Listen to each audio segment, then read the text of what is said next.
of things, there is a sign-in sheet going around if you want to, and if you're going to sign in. We're also going to have a time for questions from you, and I appreciate your insights. I've got some good agents in here who can add to the conversation. So let's jump right in. You have a listing appointment. Where do you start? When I have someone call to list a home, one of the first things I do, even truly before calling them back or making contact, is I look up the home on the MLS. I want to know if it has interior photos, as much as I can about it. I'm going to determine from the homeowner what has been improved or deteriorated in the home since purchase. So once I get on the phone, I'm going to start getting an idea of condition. I'm going to run a comparable sale data for the neighborhood, area, and school system. And then I'm going to give the subject property a range of pricing for bad, average, or excellent, depending on what they've done. And honestly, I usually bring that range of pricing to the appointment, because that's the first time I'm seeing the home, is when I'm actually there for an appointment. So that is your basic thing when you're running comparable sales, is you're going to go on the MLS. You're going to start with the subdivision. If there is not enough data in the subdivision, you're going to draw a bigger map around to find the similar homes. And I use the appraisal standard for what is similar. Appraisers look at, number one, they prefer the same subdivision or within a mile or so.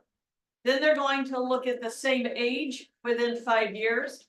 They're going to look at the same square footage within 20%. And then they're going to look at the same style. They're not going to compare a ranch to a 2-story or a 2-story to a split level. So that's the parameters that I use when I'm pricing, is pretty much the appraisal standard for pricing. So let's stop right there. And does anybody have any questions about that? Because you're doing the same thing when you're working for a buyer, when you're helping them determine the value of the home. Does everybody get that? And does anybody have any questions about generally that? Let me tell you the difficult. I've done this for 30 years. I still screw up. I still make mistakes, and they're still really hard homes to price. You're going to have custom homes on 3 acres. You're going to have old farmhouses on 20 acres. You're going to have, I'm getting ready to list a home in Dublin Schools in January that I have never seen a home like it before. It's an upside down house. You have a first floor with the kitchen, 2 random living areas, and all the bedrooms are in the basement. If you go by the auditor standard, it is a no bedroom, no bath house, because everything's in the basement and there is no egress. So what the hell? So again, so you're going to run into homes that don't fit any of the parameters, and then you do just well guess at it. Let me tell you also the importance of pricing well. I tell my homeowners all the time, if we price your home too high, it's going to be left on the market. If we price it too low, money is left on the table. I don't want either of those. And we have gotten really spoiled in the last 10 years, where all you had to do was put a price on it and it would sell. Because we have been in such an imbalance of supply and demand that the buyer had no choice. If they wanted a house, they would look at your list price, and even if their agent said this is wildly overpriced, somebody would pay it. So we're moving out of that market. I think by September of this year, we were out of that market. So pricing has become exceptionally important. If you want to be a good agent, and you want to be able to advise your clients, you've got to get pricing down. Because one of the biggest mistakes agents make is letting the seller drive the price of the home. Letting the seller determine what they want for the home based on what they put into it, what they think they need to get out of it, what their neighbor's home sold for, and theirs is so much nicer. And so if you are that agent, you are going to end up losing to me, because I'm going to be the second agent to come along and list it and price it right and get it sold. One of the better agents in our market, she's slowing down a little bit, but Jill Rudler taught me this 20 years ago. Jill Rudler used to have a marketing campaign that said, maybe your problem isn't your house. And then it said, maybe it's your realtor. And so she became a very popular second agent on houses. And I remember one time she worked at the HER office on Cleveland Avenue, and I was a brand new agent, and I dared to come into her temple to ask her. This is an era when she was listing and selling 300 to 400 homes a year. And I came into her and I was, telling her that I noticed that about her. I said, I noticed that you list a lot of homes that you're the second agent in. And I said, I'm just curious, why is your success? Jill Rudler is a very gracious, very kind realtor. She was sitting at her desk. I remember she pulled her glasses down and she said, I lower the price. Lower the price, 3 words. That was her secret to her success, and she's absolutely right. All she did was take overpriced listings and turn them into sales. So, if the home has been sold within the last 3 years and little or no improvements have been done, you're going to run a 12-month comparison of average pricing for the year the home was purchased, and then the current 12 months. What appreciation has happened? That's your answer right there. If you're listing a home, it's not been on they've not owned it for very long. They really haven't done anything but live there. All you have to do is go back to 2018 to 19. What was the average price then? 2023 to 24. What's the average price now? And that is your appreciation model of pricing a home. I lost a listing 2 weeks ago because my homeowner didn't like the price I put on the home. They bought it in 2021. They've done nothing to it. And their price was $50,000 off what I thought. And their argument for that was, well, we saw a house in our neighborhood that sold for X and ours is so much nicer. And I went into, but as your listing agent, there is no justification for the price you want. Number one, in 2021, you paid $30,000 over list price for the house because you were competing. And I'll even remember the numbers correctly. It was listed at $389 and they paid $420 something for it. I said, so first of all, it wasn't worth $429 when you bought it. You just chose to pay that. So let's start at $389 is what it was worth 3 years ago. Is that 4 years now? I think it was 3 years ago. By the appreciation model, on the best sunny day in Columbus, and we don't have a lot of them right now, your home is worth in the 430s, and that's pretty good for 3 years. You went from 389 to 430s. They wanted to price at 500, okay, at the house. I said, I'll even give you the benefit of the doubt and say, let's go for 450, but you have to realize you've got smart buyers agents out there that are going to say, okay, 450, what'd you do to it? Did you add a furnace? Did you add a roof? What'd you do to it? Because the appreciation does not give me that value. And I said, Mr. and Mrs. Homeowner, I'm sorry to tell you this, but we are way out of that market where you can anticipate multiple offers on day one.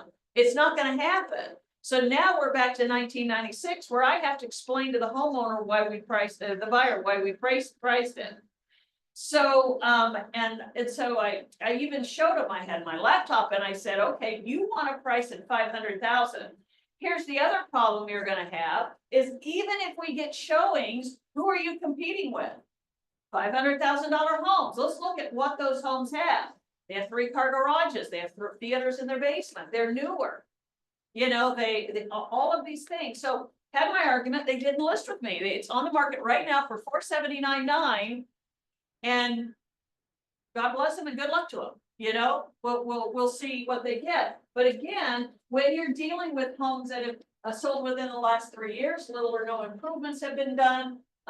Again, you're going to run a 12-month comparison. If the home has sold within the last 3 years and improvements have been done, you're going to do the same thing. You're going to run that comparison, but then you're going to give them a dollar value for what they've done. They've replaced the roof. They put in a new furnace and air. You're going to give them some value for that because there are improvements that they have done. Now, I should have said this at the beginning. Pricing a home is not a science. It's not a science. That's the reason you could send 5 appraisers out and get 5 different values on the home, because it is not a science. So it is always a good guess based on good data. And then the market tells you whether you got it right or not. We are still in a market where the first 5 to 6 feedbacks are going to tell you what the market thinks. We are still in a market where homes should sell in the first 6 to 8 showings. So now that 6 to 8 showings might take 3 weeks to get instead of 3 hours. But you should have an offer in 6 to 8 showings if your home is priced well. What are things that make a negative difference in pricing a home? Now, let me first tell you how appraisers price homes. Appraisers price homes exactly what I told you. Location, square footage, condition, style.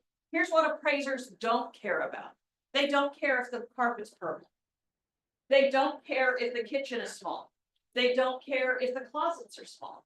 All of the things that buyers care about, appraisers don't care about. They're going, because in an appraiser's world, that's a personal preference. You might like purple carpet. You might prefer a smaller kitchen that you don't have to clean. You might not have a lot of clothes. You don't need a larger closet. So they're not going to give dollar value to that. But does the buyer care? Absolutely. So I have a term I give to sellers all the time, and it's called floor plan obsolescence. It's a big word. What it means is a floor plan that is out of date, no longer useful, no longer accommodating the lifestyle of the typical buyer. Now, this is where you have to be very courageous as a listing agent, because you have to be willing to notice and tell your seller when their home has floor plan obsolescence. Why? Because they love their home and it works just fine for them, and they don't know that, they don't recognize that. Home doesn't have air conditioning. Oh, we hate air conditioning. We just leave the windows open. Okay, Mr. and Mrs. 70-year-old homeowner, that might work for you, but your 40-year-old has never lived without air conditioning. Okay, so again, what is floor plan or home obsolescence? Number one, a 1-car garage. Now, go to Upper Arlington, go to Bexley. There's a lot of homes selling for a lot of money with 1-car garages. But that usually means you're not competing with a lot of 2 cars in the neighborhood. Meaning that's what you get. Want to live on that street? You're going to get a 1-car garage. Another floor plan obsolescence is, I'm sorry, this writing's real small, sorry, 4-bedroom, 1.5 bath home. Okay, why does someone get a 4-bedroom home? Because they need a 4-bedroom home. Most buyers in their 30s have 2 baths in their apartments. Okay, so you try to market a 4-bedroom, 1.5 bath home, floor plan obsolescence. Okay, you're buying that 4-bedroom because you have kids, and I'll be darned if I'm going to share my bath with my kids coming from an apartment or a home where I already have my own bath. Small kitchens, really hard to sell. Galley kitchens, really hard to sell. You know what a galley kitchen is? Where you walk through and you can touch both counters on either side, and you open the refrigerator and you're bumping around people to get through. Galley kitchens are a hard sell. So if I'm listing 2 homes side by side, exact same square footage, very close condition, in the same neighborhood, obviously, and one has a galley kitchen and one has an open kitchen, there's a dollar difference. The dollar difference is going to be the one who does not have a galley kitchen. Small closets and or no storage, no owner's bath, choppy floor plan. How many of you have given that a feedback? The floor plan is really choppy. What does that mean? It means there's a lot of little rooms. Why? Because we now culturally are used to homes that have big open rooms. So choppy floor plans are going to affect the price. You can't see the TV from the kitchen. Okay, what do buyers want? They want to be working in the kitchen, looking into the family room where they're watching their TV. MI has one of their best-selling floor plans in the neighborhoods built in the 1980s, where you have a kitchen in the middle of the house, go around the door, the family room's over here, you go through a small door, and the dining room's over there. You can't see anything from the kitchen. And that floor plan is everywhere. So when I meet with that homeowner, I say, Mr. and Mrs. Homeowner, I just want to make you aware, lovely home, but this floor plan is not on the desired list anymore. Let me tell you why. is because I'm in here in the kitchen and the family room is separate. Actually, it's a wall, small bath, half bath, and then the family room. You guys are shaking your head. You've been through that house before. And I said, and so you can't talk to anybody because you're in this little cave of a kitchen. So over the years, many people have taken down that wall, so it's open to the dining room, but you still can't see the TV. That's floor plan obsolescence. So when I'm marketing that home, I'm going to let the homeowner know that we need to be conservative on pricing because that's a harder home to sell. Has that mattered in the last 10 years? No. People buy it because it's a house. Is it going to matter moving forward? Absolutely, because you're going to be competing in the same neighborhood with homes that have more open floor plans. So again, you have to recognize that as a listing agent and advise your buyer. Here's what you don't want as a listing agent. You do not want to get feedback from buyer's agents, and that's the first time your homeowners are hearing it. You do not want the buyer's agent to say it smells like cat pee. You do not want the buyer's agent to say it's a choppy floor plan. You do not want the buyer's agent to say, well, the kitchen's really small, unless your seller's already heard it from you. I just listed a condo in Summit Chase over the weekend, absolutely gorgeous condo, owned by one of my best friends. So I way overpriced it because she's an interior designer and she thinks it's worth that. And we can, you know exactly who I'm talking about. And anyway, so the first feedback today was gorgeous property. We're considering it, but it's way overpriced for the building. Thank God. Thank God I had already told her that. And now a buyer's agent's telling her that. So you do not want the homeowner looking at you and say, why didn't you tell me my house smelled like that? You know, this is the first time I'm hearing this. Many times, especially newer agents are so excited to get a listing. Everything in the house is lovely.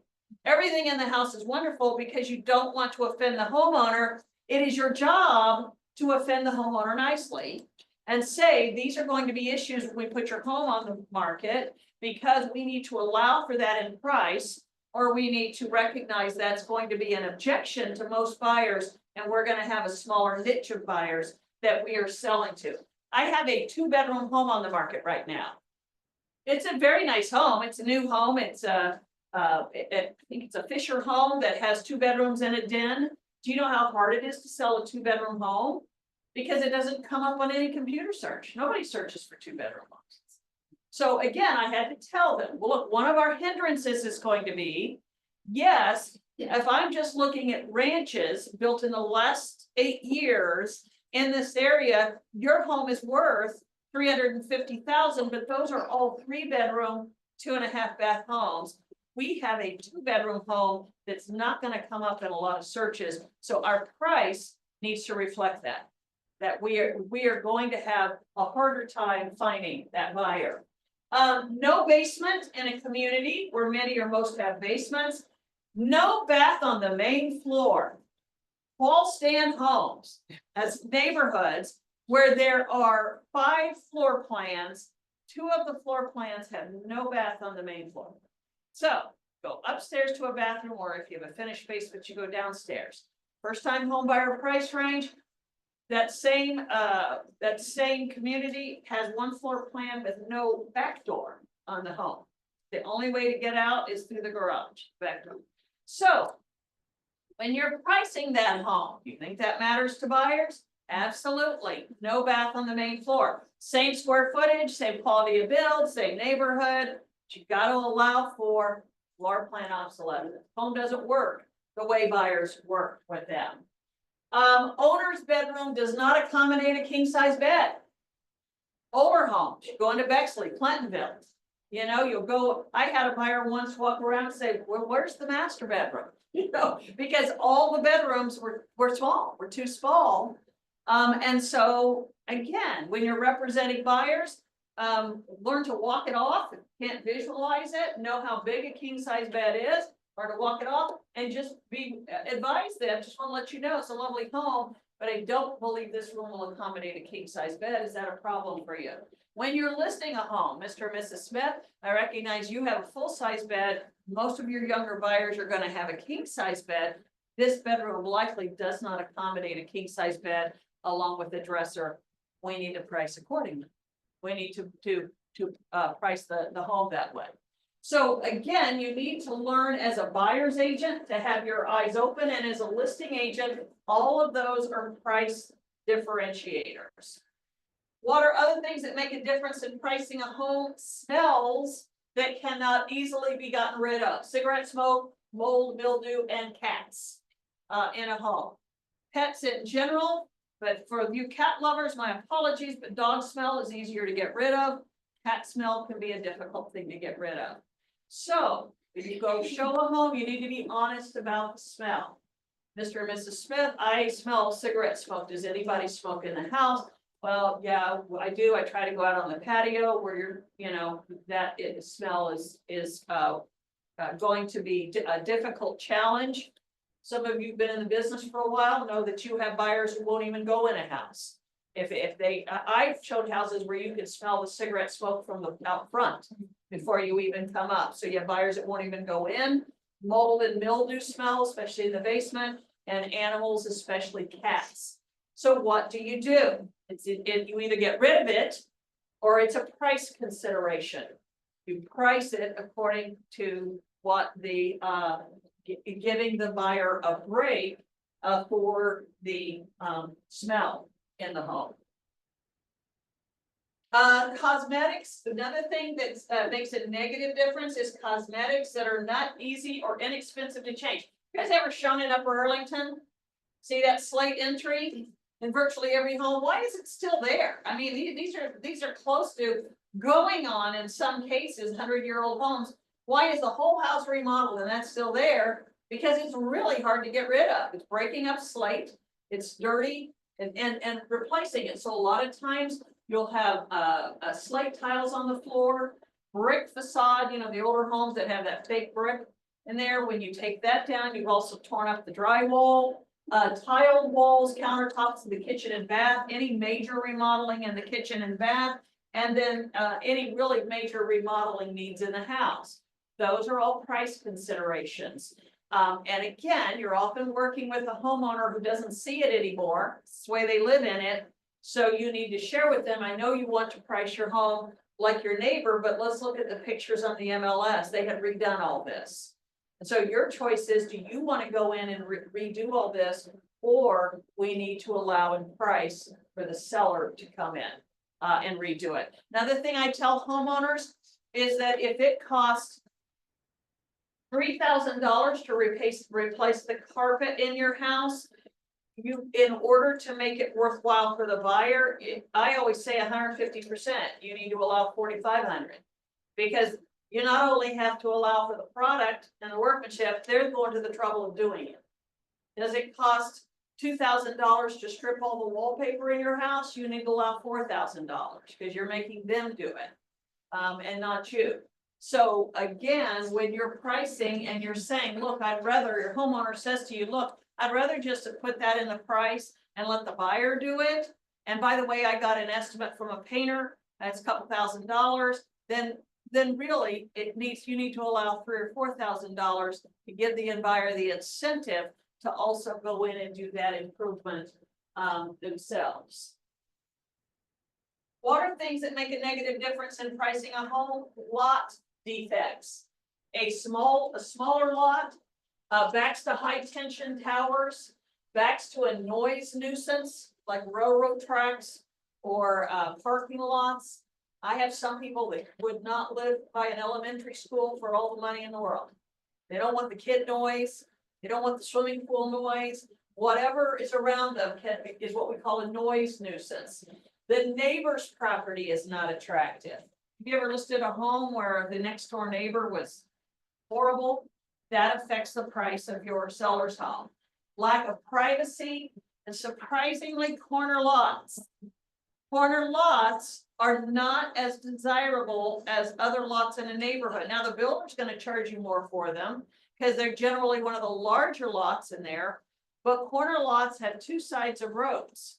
And so especially if people have kids, especially if they have dogs, they don't want a corner lot because of privacy and traffic on two sides. So now, who loves corner lots? People who love landscaping. Gives you more to landscape. Lots of places to put your flowers and planter beds and all of that stuff. But again, when you're pricing a home, I used to say high tension towers are gonna be a 10% of the value of the home. In a normal market, you try to sell a home with a high tension wire in the backyard, and you're gonna be 10% lower than anything else in the neighborhood because of the lack of desirability and health concerns and everything else that comes along. I remember in the old days, nowadays builders put lot premiums on everything.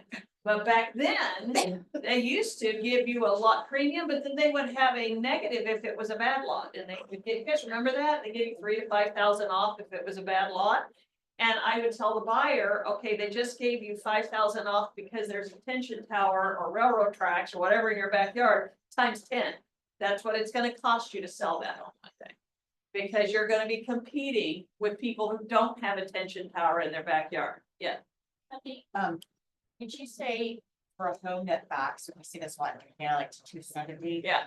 Would that be also a 10%, or do you have a figure that you would I recommend? don't know if it's 10%, but it's gotta be something. And the noise, we call a noise nuisance. Even when they put up the sound walls, they're on Hines Road, as you come in, the sound walls, just doesn't make any difference. And you have to remember, this is where I say this is a new normal class. Those that have been in the business less than 10 years, you don't know a day that there was more than 2 houses on a market in any neighborhood. But there is a day coming, and there was a day where your listing is gonna be competing with 9 to 10 homes at any given time. And you have to get your seller to see that. I know backing to 270 doesn't bother you, but we can't price it like the home on a cul-de-sac over here. Okay, we've got to give the buyer an allowance for buying your problem, essentially, is what it is. I remember I went on a listing appointment in Pickerington one night, in a neighborhood called the Colony, way down off Columbus Street, and close to Old Pickerington, and it was at night.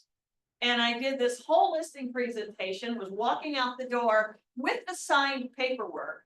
And the homeowner says to me, so you don't think having the railroad tracks there is a problem? And I remember I was at the door and I turned around. I said, what railroad tracks? I said, I'm sorry, it's dark. And he goes, yeah, right over those trees are railroad tracks. And so I said, okay, how many times a day, 6 times a day trains go by? Is it loud? Yeah, it kind of shakes the walls. So we had to sit down and start, big apology. And by the way, I call it being learned by being burned. From then on, I never priced a home without Googling it or driving by it. So I didn't want to be surprised by railroad tracks again. But the price of their home just went down 30 grand or whatever it was. So again, lot defects are huge. And that needs to be part of your decision. And when you're representing buyers, they're off looking at the beautiful cathedral ceilings and all that. I'm looking in the backyard. What are you looking at? Because when you go to sell and you're competing with other homes, and when buyers have a choice, they are not going to choose railroad tracks. They're not going to choose high tension towers. They're not going to choose 270. Unless you have given them an incentive to do so in the price of the home. When I'm talking to homeowners, and I often use the analogy, and if you've been in my class, so forgive me for boring you. But when my kids were in middle school right after Columbine. Remember the big school shooting at Columbine? And I remember taking my daughter to Walmart, and somebody came up with the bright idea that if you gave kids clear vinyl book bags, if they're carrying guns, you can see it in their book bag. So there was this big shelf of clear vinyl book bags, and I'm making it up because I don't remember the price, but say they were $20 a piece. My 14-year-old daughter says, ooh, who would buy those? You can see all your stuff, and I said, yeah, you're right. So we walked right by them. Well, we come to Walmart a few weeks later, and apparently a lot of people shared our opinion because now they're marked down 3 for $20. We bought 6 of them. Why? Because you get very creative with how you can use the product when the prices works. Oh, we could take these to the beach. They're great for sleeping over. We could store Christmas decorations. I mean, you start getting very creative. Houses are the same way. If you have a defect in your listing, You've got to overcome the defect with the price, because buyers will get very creative. We can plant trees on that, we can hang swings on the high tension towers. I mean, they have to be very creative, and the price does that. Or the other thing is, if you were dealing with a buyer that's the most they can pay, and they're willing to take the high tension tower to be in Westerville schools.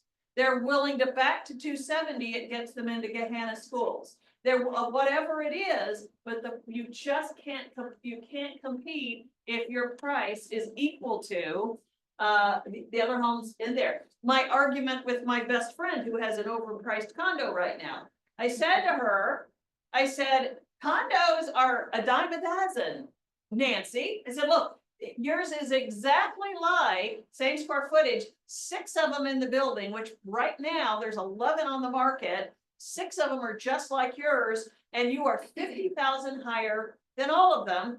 And yes, it's very, very nice, but you gotta have a whole lot of nice in a condo to pay $50,000 more. So again, that's the way the buyer looks at them, is, well, gosh, while I'm in this building, I'm gonna look at all of them that are the same floor plan, and all of a sudden your 350 stands out like a sore thumb when the others are 289 and 299. So the homeowner often gets very tunnel vision, and they look at their home, and you have to often be the one who brings them down to reality. Time of year makes a big difference in pricing a home. Do you know, and those of you who list homes, you can agree with me, did we not go into the pit of hell in September of this year? Yes. I mean, we went from guns blazing to all of us checking the MLS to see if our homes were in there. Yep. I mean, literally thinking, is my home even in there? Because there's no showing. So if you listed a home in September, and you were using your comps from February, March, and April, we all way overpriced our homes, because we saw the market dive. We saw the market go from, boy, almost 2020 numbers to you hit September, October, and it was like crickets. We should all go on vacation, because it just died.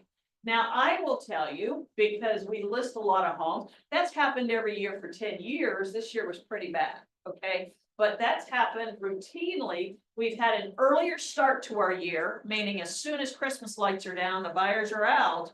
But we've had a hard stop when we get to September, October, and then we're just, now we're all really nice to buyers agents, okay? Because we've got to, we need their buyers like we haven't in many years. So if you are an agent who doesn't list a lot of homes, and you're all excited and you get a listing in September, and you go back a year to look at numbers, you've overpriced your home. And we saw a lot of that. We saw a lot of homes this fall that were on the market week after week after week, because the listing agent overpriced the home, because we compared in February, March, and April, and all of a sudden we saw a huge market shift. So what do you do with that?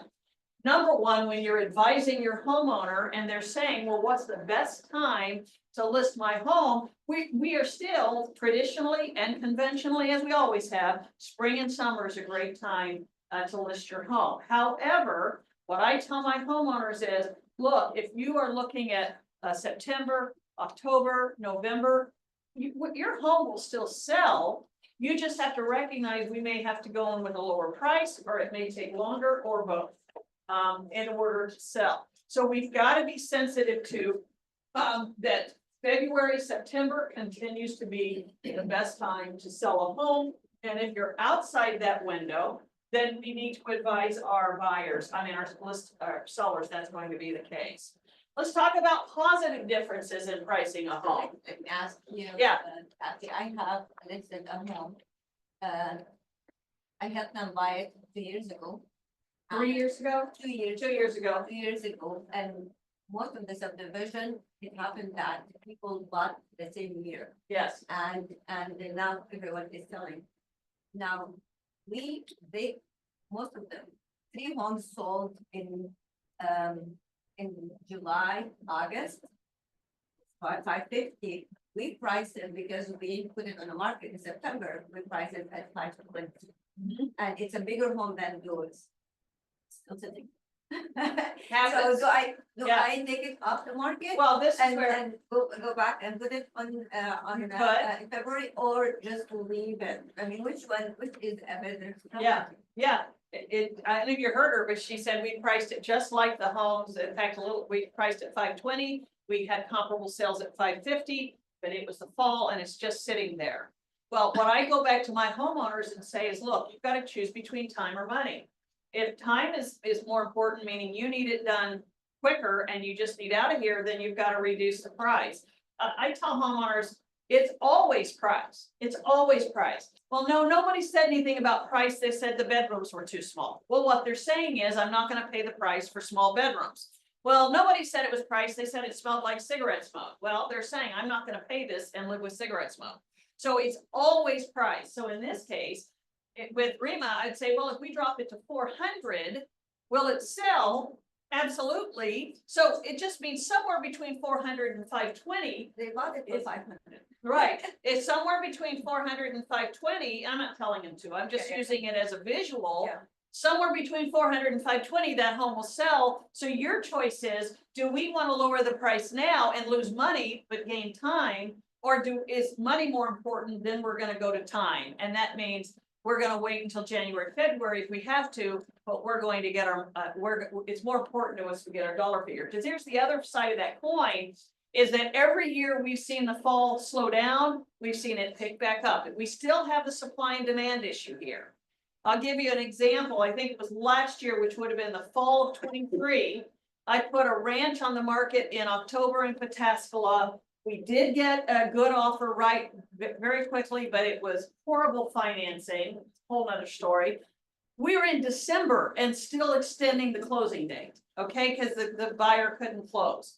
So I finally said to the homeowner, gosh, we're right around the corner from spring. Next time we get another extension request, let's say no. And let's wait 30 days, take it off the market. Let's put it on the market late January, which is what we did. We got 5 offers. She ended up selling for 20,000 over list price. And just the difference between October and February. So when I don't guarantee that to my homeowners, but I say, look, first of all, as a realtor, it's never your choice. Your job is to give them the options, educate them on the options, and let them make a choice. So Mr. and Mrs. Homeowner, I feel like we priced at 520 relative to comparable sales, assuming everything else is the same. So here's our choice. We can lower the price. Every time we lower the price, we bring in a new group of buyers. We put more eyes on your home. We could give it a shot with the price in, or we can say, look, it is a seasonal thing. Let's wait, let's put it back on, let's take it off or put it back on the market in February. Now here's the trick. You still are stuck with the 520. And that's the key. Is if you put it back on the market at 550, then everybody's gonna say, wait a minute, you were willing to sell it for 520 in October. Why would I pay 550 now for the home? So one of the things I do when I list in the fall, keep in mind, you're leaving an electronic footprint. So you don't want to make any changes that you're going to have to live with in February, March. I have a homeowner right now in Westerville. He's essentially doing it for sale by owner. It's on the market through one of these services that'll put market. He's an investor who has flipped homes and never had a problem selling. And all of a sudden he saw the brick wall of September. And he called me and he said, I hate that I'm calling you. I hate using realtors, but I can't get this sold. And so I went out there and I should have worn a t-shirt that said necessary evil. But anyway, I went out and I said to him, okay, Mark, here's your issue. You put the home on the market too late in the year and you're pricing like March. I did all this. I said, so here's your options. You can leave it as it is and wait until, wait for your buyer. You can take it off the market and put it back on the market in January, or you can lower the price now. And I said, but you don't want to lower the price now. If it doesn't sell, you're stuck with that lowered price coming back in February. So I said, it's a crystal ball question, but you've got to decide what you want to do. He did not want to lower the price. I suggested a few other things to him. He's actually still on the market, trying to do it himself. He said, I'll list with you if it doesn't sell in January. And I said, well, in that case, don't lower the price because I don't want to be stuck with your price. So we'll try it, we'll try it again in January, February. But that's what I mean when I say this is not a science. If it was a science, we could all do it. It is a good guess based on your experience and gut. So if I were you, I would present them with the question of time or money. What's more important to them? But right now, we're 2 weeks before Christmas. I don't see any reason I'd lower a price right now. You're in a dead zone anyway. So I'd wait till January, give it a few weeks in January, then if it doesn't sell, I would look at lowering the price. Because for some reason or another, either a market shift, or something in the house, whatever the buyer is saying. How many showings have you had on it? Few. Oh, geez. It's a 4 bedroom, Yeah. it's built 2021. Oh, no. Zero showings, yeah. No, in that case, I wouldn't do anything with the price. I would do nothing with the price because you have not had the evidence that it's overpriced. If you told me you had 8 showings, I'd go, you might be overpriced even with what you feel is a price reduction. With 0 showings, I would mark it up to a bad market. And I would, you might even think of taking it off the market, so you stop the days on market for 30 days and then reactivate January is what you might consider doing. Thank you, Karen. So what are things that make a positive difference? Updated mechanicals or big ticket items, things like roof, windows, HVAC, hot water heater, appliances, electrical and plumbing. Those you're going to be able to give your seller credit for having those items done. Compared with homes that do not. Updated cosmetics or added living areas, carpet, flooring, interior, exterior paint, fencing, decks, outdoor living areas. These kinds of things an appraiser will give value to. When you've done some nice updates to the back of your home, and of course remodel kitchens and baths, those are always going to be positive differences in pricing a home. Lot premiums. We talked about lot defects. If you have a large or cul-de-sac lot, if you back to green space, golf course, trees, if the neighborhood is well cared for, meaning the street, the houses around you are well cared for, if the lot has some level of privacy, again, those are lot premiums. Those are the things that you can say, yes, your neighbor down the street had an equally nice home, but they backed to other homes. What is that worth? And again, where it's a good guess, it could be anywhere, depending on the price point, it could be anywhere from $5,000 to $30,000 difference for a lot, or to look at a lot. And again, I feel like I'm giving you a thumbnail and not a lot of in-depth stuff, but this is the stuff, what I'm hoping you're hearing. These are the things you have to have your eyes and ears open for when you go to listing appointments. Because all of these things make a difference. And so again, it's helpful. And again, time of year is a difference in pricing a home when you put it on the market. Let me tell you some things that come up all the time. I get asked this all the time. Does a swimming pool, nice in-ground swimming pool, does that add value? In Ohio, it does not. It's appraisers will tell you.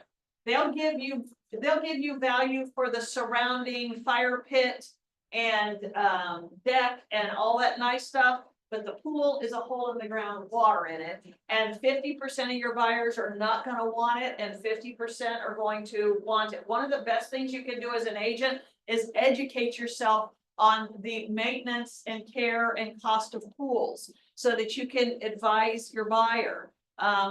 I was fortunate to own a pool for several years, so I have it in my head. But again, pools can be used in Central Ohio about 4 months a year. So you have 8 to 9 months a year that they're covered and ugly. So when you have a seller who wants to sell a home and they have an in-ground pool, ideally they have about a 4-month window to sell that pool while it looks fun. Okay, the rest of the year it looks like maintenance.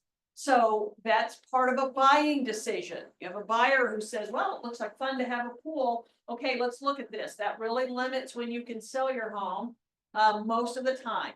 If you have a seller that has an in-ground pool and it needs to be closed before it goes on the market, then you advise them to have it inspected, found to be good and working order to provide to the buyer when they buy the home, so that the buyer knows the last time it was opened, it was working well, and here's the documentation for that.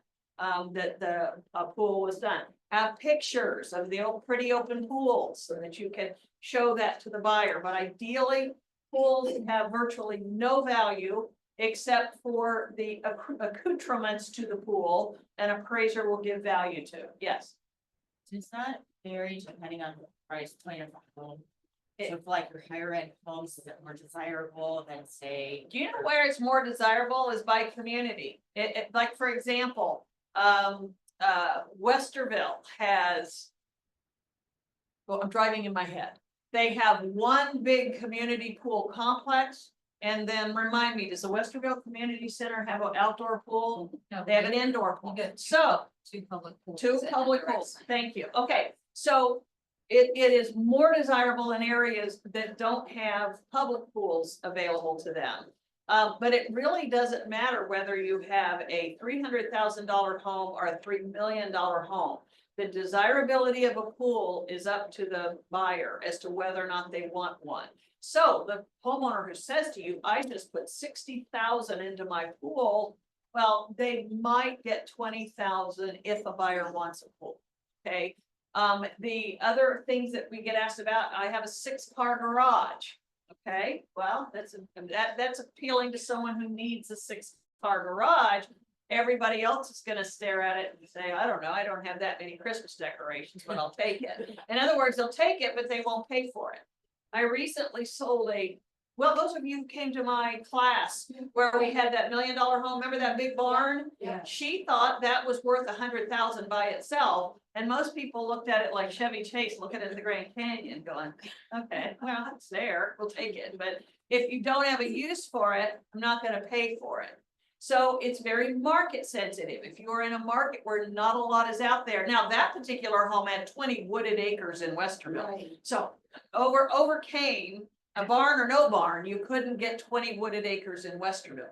So that home had a balancing thing going. But a lot of times, some of the things your homeowner, I mean, they think it's worth a lot of money because that's the reason they put it there. But the average buyer, did the average buyer need a barn? Do they need a 5-car garage? The same thing with bedrooms. They're thrilled.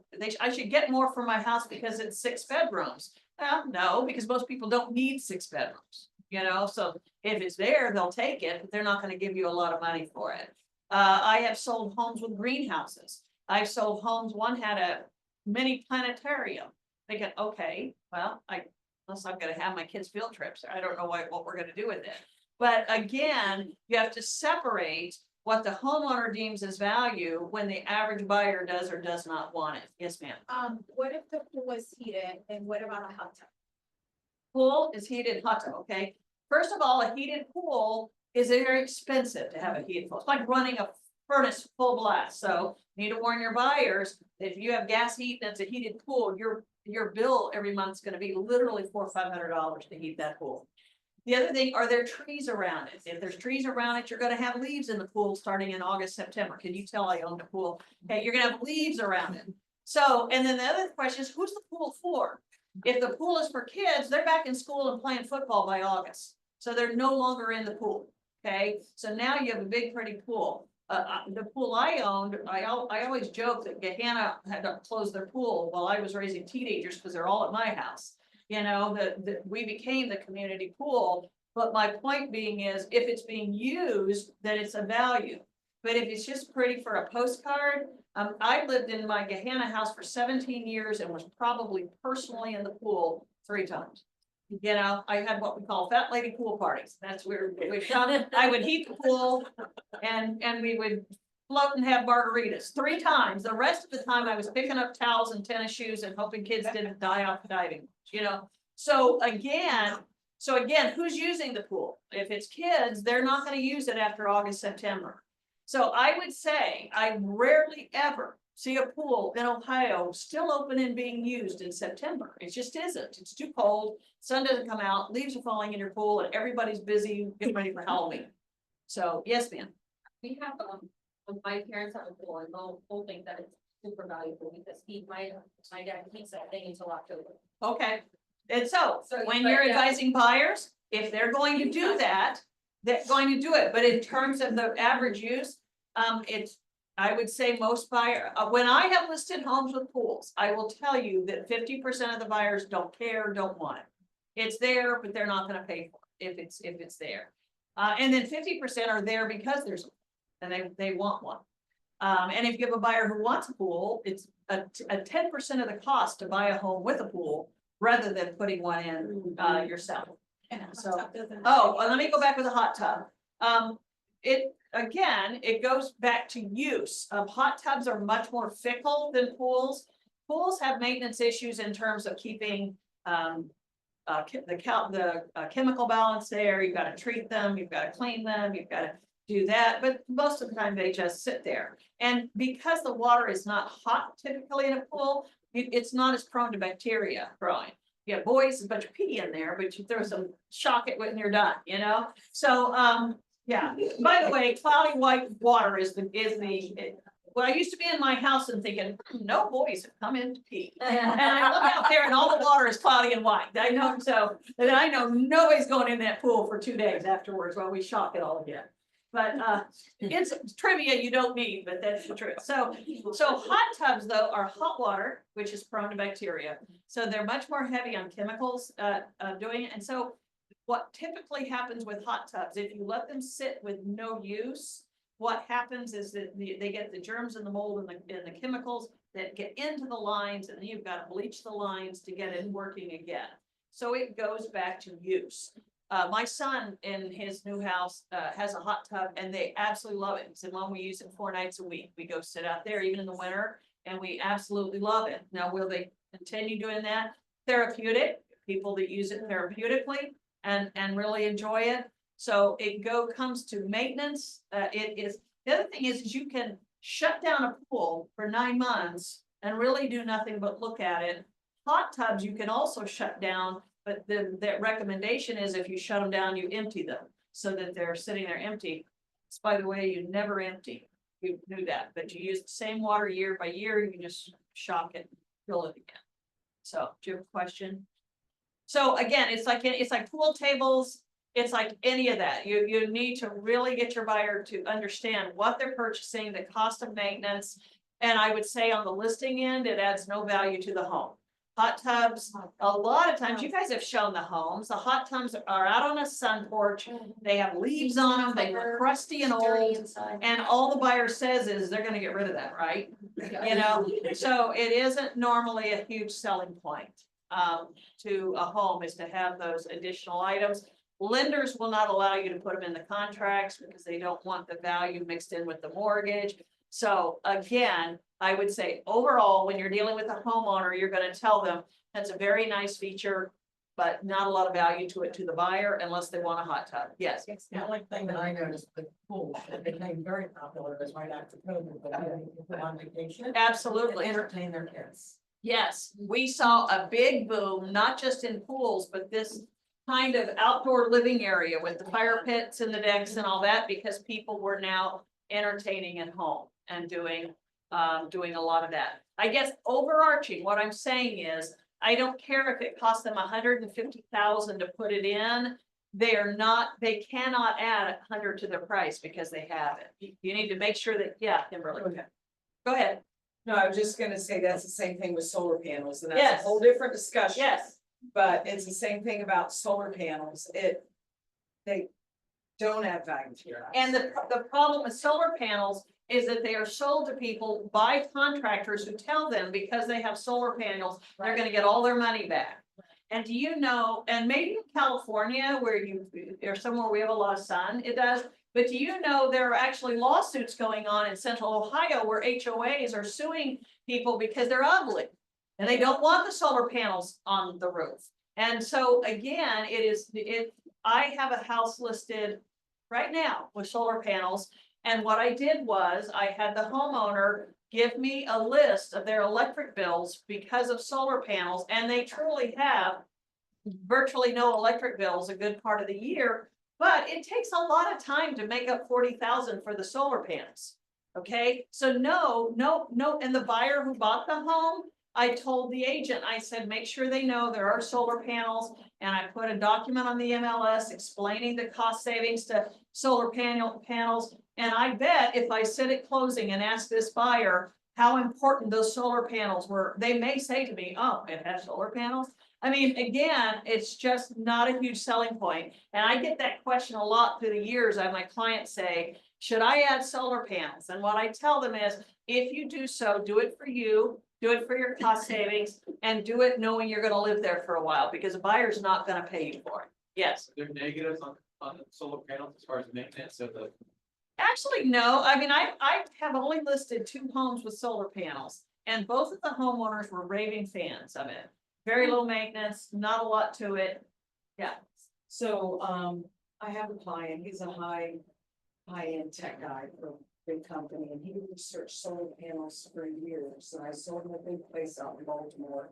They added solar panels, he was sold on them until he realized he was losing money out the wazoo, and then he added these big cells that would back up to store electric so that he could resell it.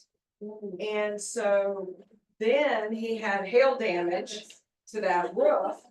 And it took him a year to negotiate with the insurance company, because the panels had to come off to redo the roof, and then to put the solar panels back on. And it had to be done through the insurance. It took him a year to get it resolved. So I really try to tell people about solar panels. If this isn't something you're gonna fall on your sword for, I really don't recommend it. Yeah. Because, like I said, when you have to go to replace that roof, those panels have to come off and go back on, and you have to have, it's not the roofer that will take those panels off. You have to have a special contractor to take them off. The other thing too, I've seen come up once before is post contract wasn't do it, it's all him. Yeah, They're showing open leases. Yeah. Yeah, That's I've had two in the last 5 years, and one was, they just bought them. It was like $50,000, and I told them they had to pay them off, because the buyers weren't gonna pay $50,000 for them. well, I was gonna say, some of the, in a predatory sense, a lot of older people are being sold on this. And I've run into quite a few listings where the remarks say, buyer to assume payments on the solar panels, and I'm going, no, we're not. Like, why would we do that? Your seller made the choice to do that. Right. Yes, ma'am. But I've also seen with the solar panels too, because I've had one where they've been paid off, Yeah, but then the person went to reactivate them with the whole solar company. yeah, And they tried to upsell them again and Yeah. charge them all these fees. yeah. So No, the- it doesn't surprise me at all.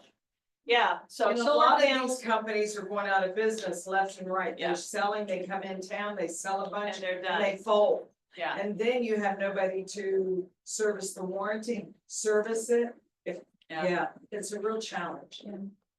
Why was your client losing money after putting on before the? Because we just don't have enough sunny days. yeah. He couldn't gather enough energy to pay for them. Yeah. And so, yeah. All right, let's keep moving.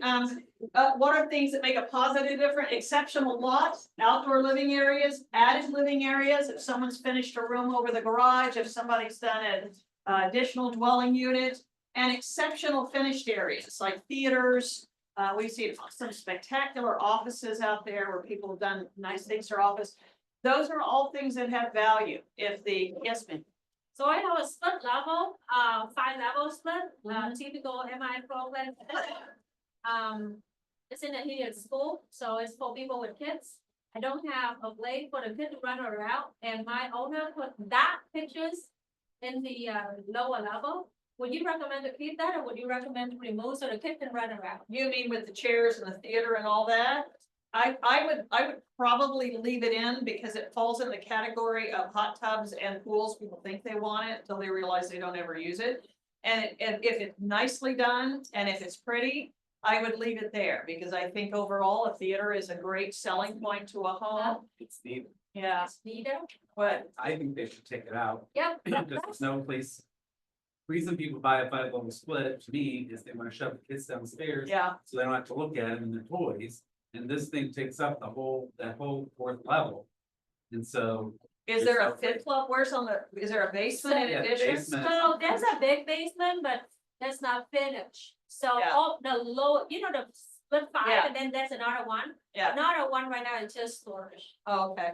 So the lower level Because is. so you still have a storage area, they wanted to do something different, but Throw it if everywhere. What you could do, what you could do is say that it's here, but the seller is willing to remove the items if they don't want So them. one idea, and I didn't share this with Bob yet, but because they have a ton of. So I'm thinking maybe I leave that teacher there, then I ask them to clear up the lower level. Yes, So we can put, you know, they put just a carpet, cheap carpet Yeah. and say, hey, your kid can run your that. plane, yeah. We could Again, I price do it 50/50. Those are both good arguments, I do. Would you price it, more than, no, that's. Probably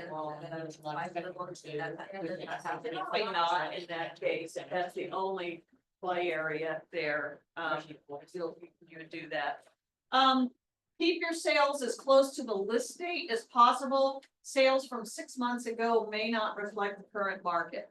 One of the things I always do, but I'm listing a home and I'm not sure, I'll call other agents who have homes in the same price point. And I'll say, how long's it been on the market? What kind of showings have you had? And I do that before I go to the listing appointment. So I can set expectation from the seller. And as the market has shifted, I'm more and more hearing from agents, well, we had 2 write-off, but we haven't had anything in a week and a half. So again, another thing that's happened is sellers still think we're in that market. They still think they're gonna have, and some agents do. I saw, a listing recently where the agent's still putting on there, have offers in by 5 o'clock on Monday, and I'm thinking, oh, boy, don't wanna be you. Yeah, because that means they have set their seller up for that same expectation. And by the way, recently I saw that and it was in the agent-to-agent remarks on a home, it's been on the market for 41 days. And I'm thinking, at least change that, take it out of there. Call colleagues, find homes in the same price point. How long have they been on the market? What is their showing activity? So again, you're setting expectation with your homeowner and you can begin to gauge the market and begin to tell your homeowner what they are looking at. Here's what I tell homeowners. We are still in a supply and demand situation that favors the seller. So what it means is when interest rates went from 3 to 7%, who did we lose? We lost all the 3% buyers. So that means we no longer have 20 showings on the first day that a home is on the market, but it's still supply and demand. We could still very well have 3 or 4 showings on that first day, but that first 3 to 5 days on the market is still our golden window. Otherwise, the other thing that's happened to buyers is they're now looking at 10 days on the market as a stagnant listing. So now they're saying, what's wrong with the home? Can we make a lowball offer at 10 days? Because they've gotten trained the same way the homeowners have. So again, you still have to look at pricing as being critical. That first few days on the market is where you're going to get most of your information. So any questions before we move forward to these other 2 topics? Oh, we have some more? Yeah, sorry, and I'll make it quick. Yeah, Well, I mean, you had said earlier that, like, she didn't have enough market data because she hadn't had any Yeah. showings.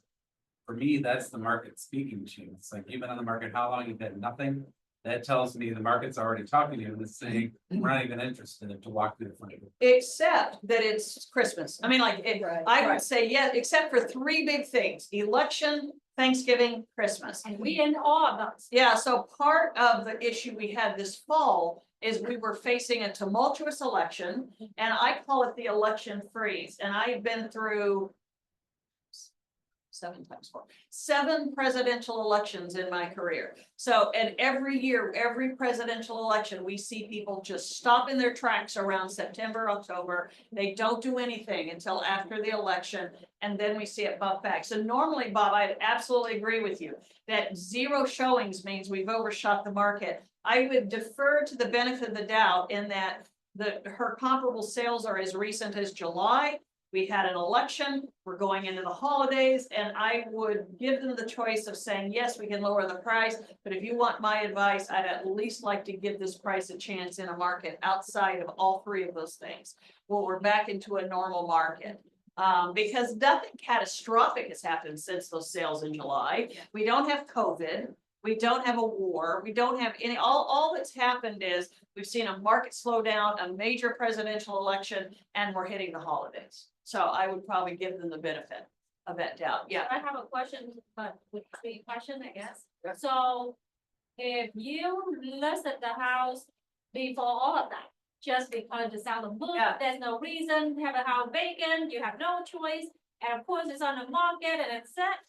And let's just say you also reduce the price multiple times to the point that probably reflect everything that Yeah. you just said, Yeah. it's still set. Then And I, now we sit at the point that you also said it's not gonna move because of the holiday, whatever. Yeah. So a couple of things. What do we do here? We're gonna remove it or listen again or just sit there? if I were you, I would take, I think the next 3 weeks are gone. I think they're dead. So I would say, take it off the market and don't touch the price. Put it back on the market in January at the same price you have it now when buyers are coming out. Then give yourself 4 to 6 showings and start lowering the price. You saying more of first week of January or more of end of January is normally. A lot of weather, I look at weather, if you have snow on the That makes ground. sense. I've always said the things that stop showings in central Ohio are weather. I don't care how great the market is, you get 3 or 4 inches of snow on the ground, people just stop That's for a it. while. So I would look, if we're having mild temperatures, I'd go right back on the market. Okay. Get people past the holiday, whatever, second Got it. week in January, give it another shot. Second question. Yeah. All right, so we did review the price. We told the owner, the election, da, da, da, da. We passed all of the excuses. Yeah. And right now we have the price that is supposed to sell. Yes, I have, the DSIC, the ISC, and I have a super C. And he looked at the comps and he looked at the number and he's like, why it's not selling? I have the comps here. And then we trying to tell him that it's not selling.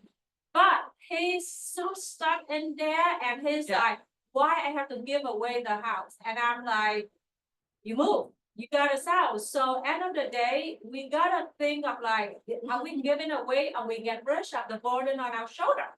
Yeah. And so we still cannot get rid of it.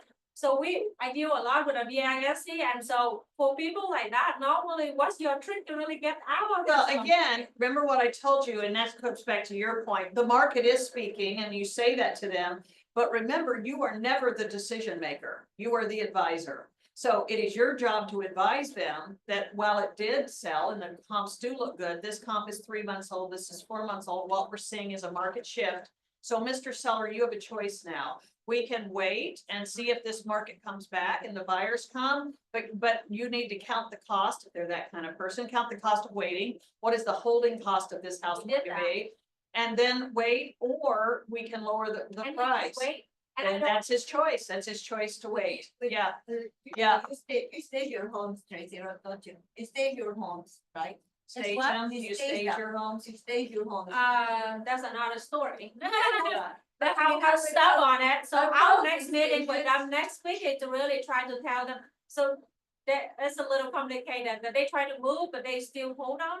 Yeah, They still stay in the house, I'm like, I want you to get up here, Yes. give me the house. So next meeting, we're gonna try to push them out of the house, and there's a job situation too, that they try to interview and get a job in Cleveland, so yeah. it's a little complicated. 2000s. Maybe staging and Wow. photos, new photos, and staging probably. Here's what I would say, third question, 'cause we have another question back here, and then we're gonna move on. What's your third question? And then I'm gonna address something there.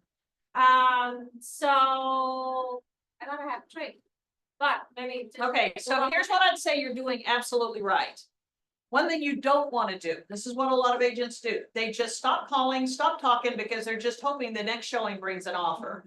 So one of the things you have to do is stay engaged, and that's another thing we haven't had to do for 10 years because homes sold so quickly. Now you've got to be old school and you've got to touch base with these people every week and physically go meet with them again. Otherwise, I guarantee you, someone's talking in their ear and they think it's you, and they're gonna say, well, so-and-so told me their realtor said this and this, that we should be having a realtor open house and. They actually find another realtor before they hire me. Yeah, so again, you met someone who cheated on their former realtor, so now you know what they're gonna do. So what you've got to do is you've got to stay in touch. You've got to get on the phone. Mr. and Mrs. Hoffman, this is Kathy Chiero. Just wanted you to know I'm very aware your home hasn't had a showing in 2 weeks. I'm going to give you my opinion, but I want to ask what you want to do. And then you make that. That way you're not the disappearing realtor that went away as soon as your house was listed. You're engaged, you're talking to them, and you're a problem solver. And when you're giving them the choice, and down the road it doesn't sell, you go back, well, Mr. and Mrs. Smith, you'll remember when we talked in December, I told you we had a choice here and you chose to give it some time on the market. Let's reevaluate that. Maybe we need to, stage the home. Maybe I we need to remember take it pictures.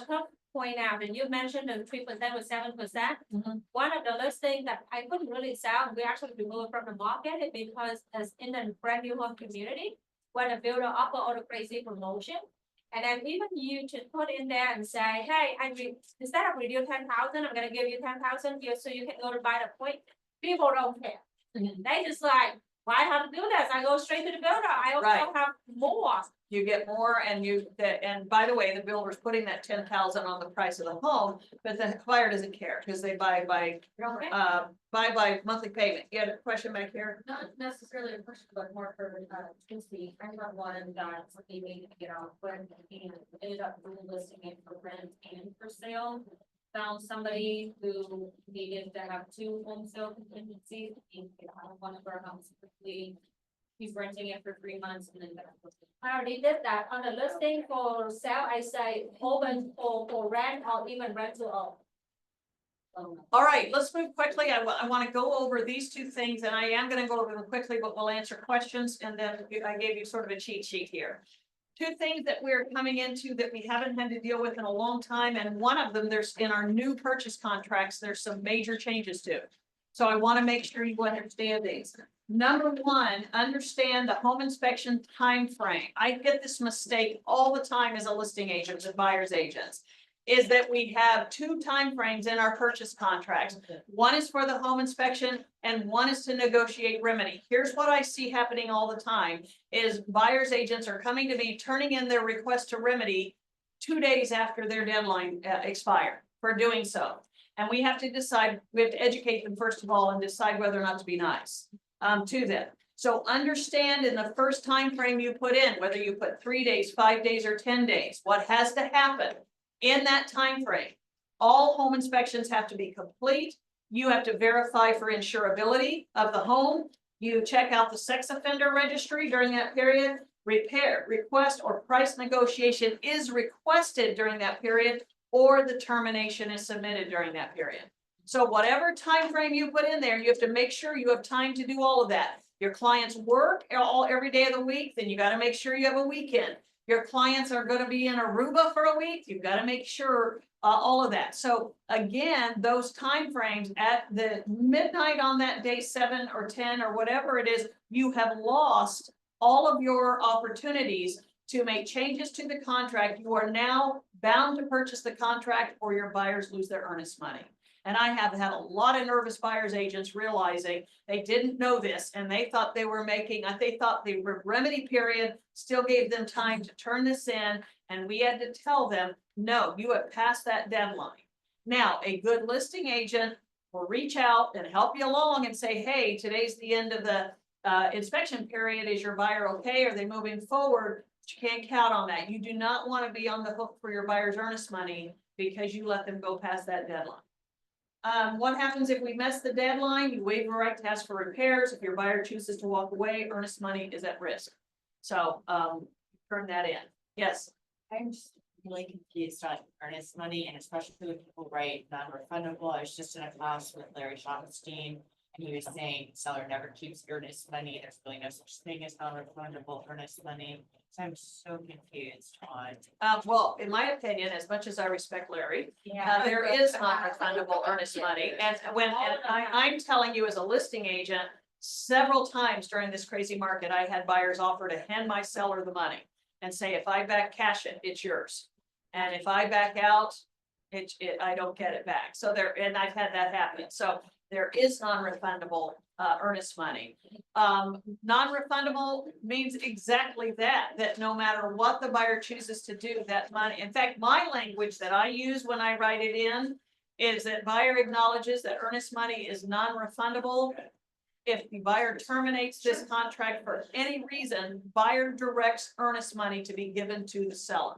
I put it right in the I contract. even put it there like no mutual release need to be signed or whatever. Right, or you can say, one of the things I've written as a listing agent is I've put in there, earnest money to be deposited per the terms of this contract within 3 calendar days of home inspection.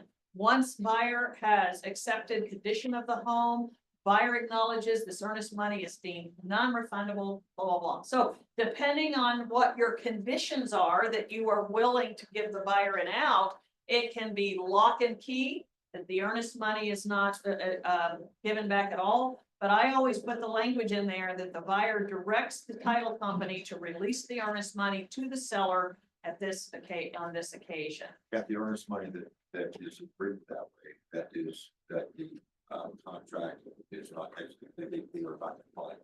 Yes. It's at risk to them too. It's at risk. It's just harder to get back because the contract directs that the money's held for 2 years. Right. If the buyer and seller can't come to terms on where the money goes. So, so again, it's still earnest money. There's still value to it. It's just that if you don't put the language in there of non-refundable, here's what I run into a lot. I've had buyer's agents come to me and say, my buyer is slam dunk. We already have a loan commitment. They're ready to go, but we want the home inspection. So I put language in that says, okay, after the home inspection, your earnest money is non-refundable. And then the agent's going, well, they don't want to sign that because what if something happens with their loan? But you're the one that said they had loan commitment, So again, and by the way, we're out of that market, people. We're out of that market. As a listing agent, I can't be a bully anymore. I have to, if I want an offer, I have to do it. But there was a time in that market where I could say, no, it's non-refundable. You said they have loan commitment, they take the risk. My seller's not going to take the risk. And also, by the way, we're seeing a lot of changing. I'm gonna ask Dave and you, some of your list homes, are you seeing more changing your mind these days where the buyer is wanting out of the contract? Multiple times on a Multiple property. times, they're changing their mind. And so I tell buyers, this is earnest money is changing your mind money. If you change your mind, you're going to lose that money. So yeah. Do you foresee, like, in the beginning of the year, the first, like, January and February, will reiterate what you just said? We'll see. I mean, Yeah. we'll see what kind of showings are we Wait and getting. see. Multiple. We're Wait and still having homes. You saw that. You made an offer. Mary just bought a home for her and her husband. There were multiple offers on it. So we're still seeing multiple offers, but it is, I don't know how the craziest. I will tell you, in the past 10 years, we've always seen a fall slow down and we've always seen a January pickup. And I think we will, again. Yeah. Agreement to remedy period, which is clause 6.4A. What happens during this period? You negotiate repairs, you negotiate price, you have agreement to do repairs, you have agreement on price or closing cost concession, and you have contract termination during that. If you're unable to come to terms during that period. So again, that period you should have already submitted your request. That period is for the negotiation of the request. And if you do not come to terms in that period, our contract says the contract's terminated. If you have not come to terms on that. So what if I miss the deadline? What if we have 4 days for the remedy period and I'm on day 5 and we haven't done anything? Well, the contract's terminated. So again, why is that important? If there's a backup offer, if there's other interest, you just lost the home for your buyer because the seller has no obligation. My son is a realtor and he called me a few weeks ago and he said, Mom, we submitted the request to remedy 3 days ago and tonight's the deadline and I haven't heard from the listing agent. Well, my first question is always, who's the listing agent? I want to know if there's a snake in the grass or anything. It's Kimberly. Oh, you're good. Just give her. I won't name the names, but there's some names I think I don't trust them. So I said to him, well, what does your buyer want more, the house or the repairs? And he said, well, he's going to buy the house no matter what. I said, okay, then you get him to sign a document that says you waive your request for repairs and will proceed with the sale and have it ready at 11:59 tonight. And if you can't get a return phone call from the listing agent, and if they're not responding to your request, you submit that over or your contract is terminated.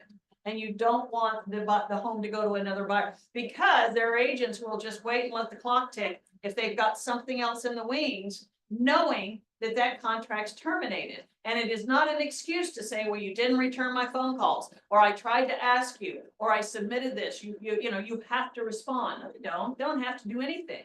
If the seller has decided they don't want your offer and they have something else, a strategy for the listing agent is just to let that clock tick.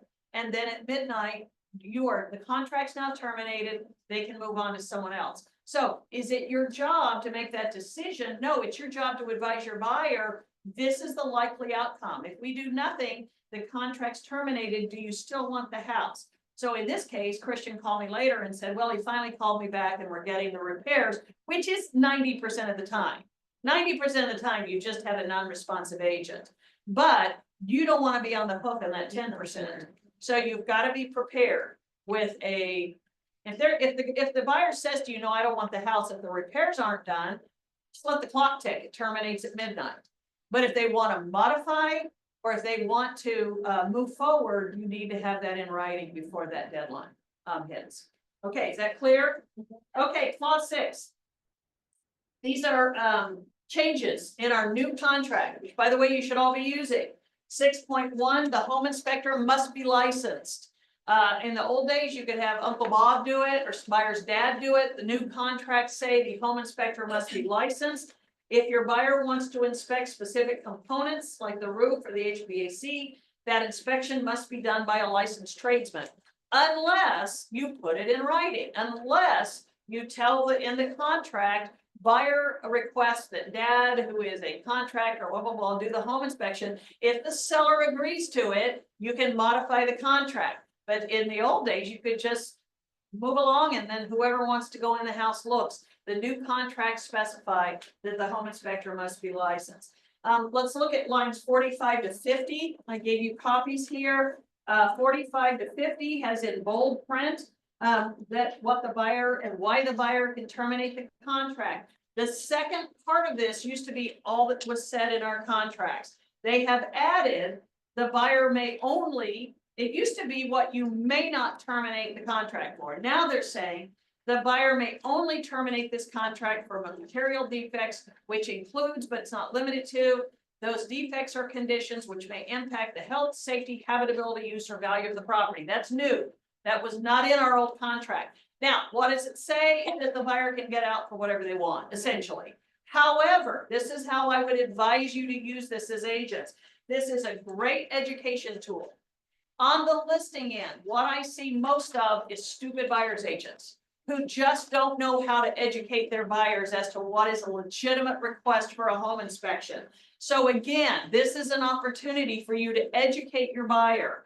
Make sure they're aware of what the expectation is of when they look at a home. Make sure they're aware they're paying $187,000 in Westerville schools. They're going to have a lot of crap to fix in that house. That's your job to make sure the buyer's agent has their expectation right, and that this is the seriousness of the home inspection.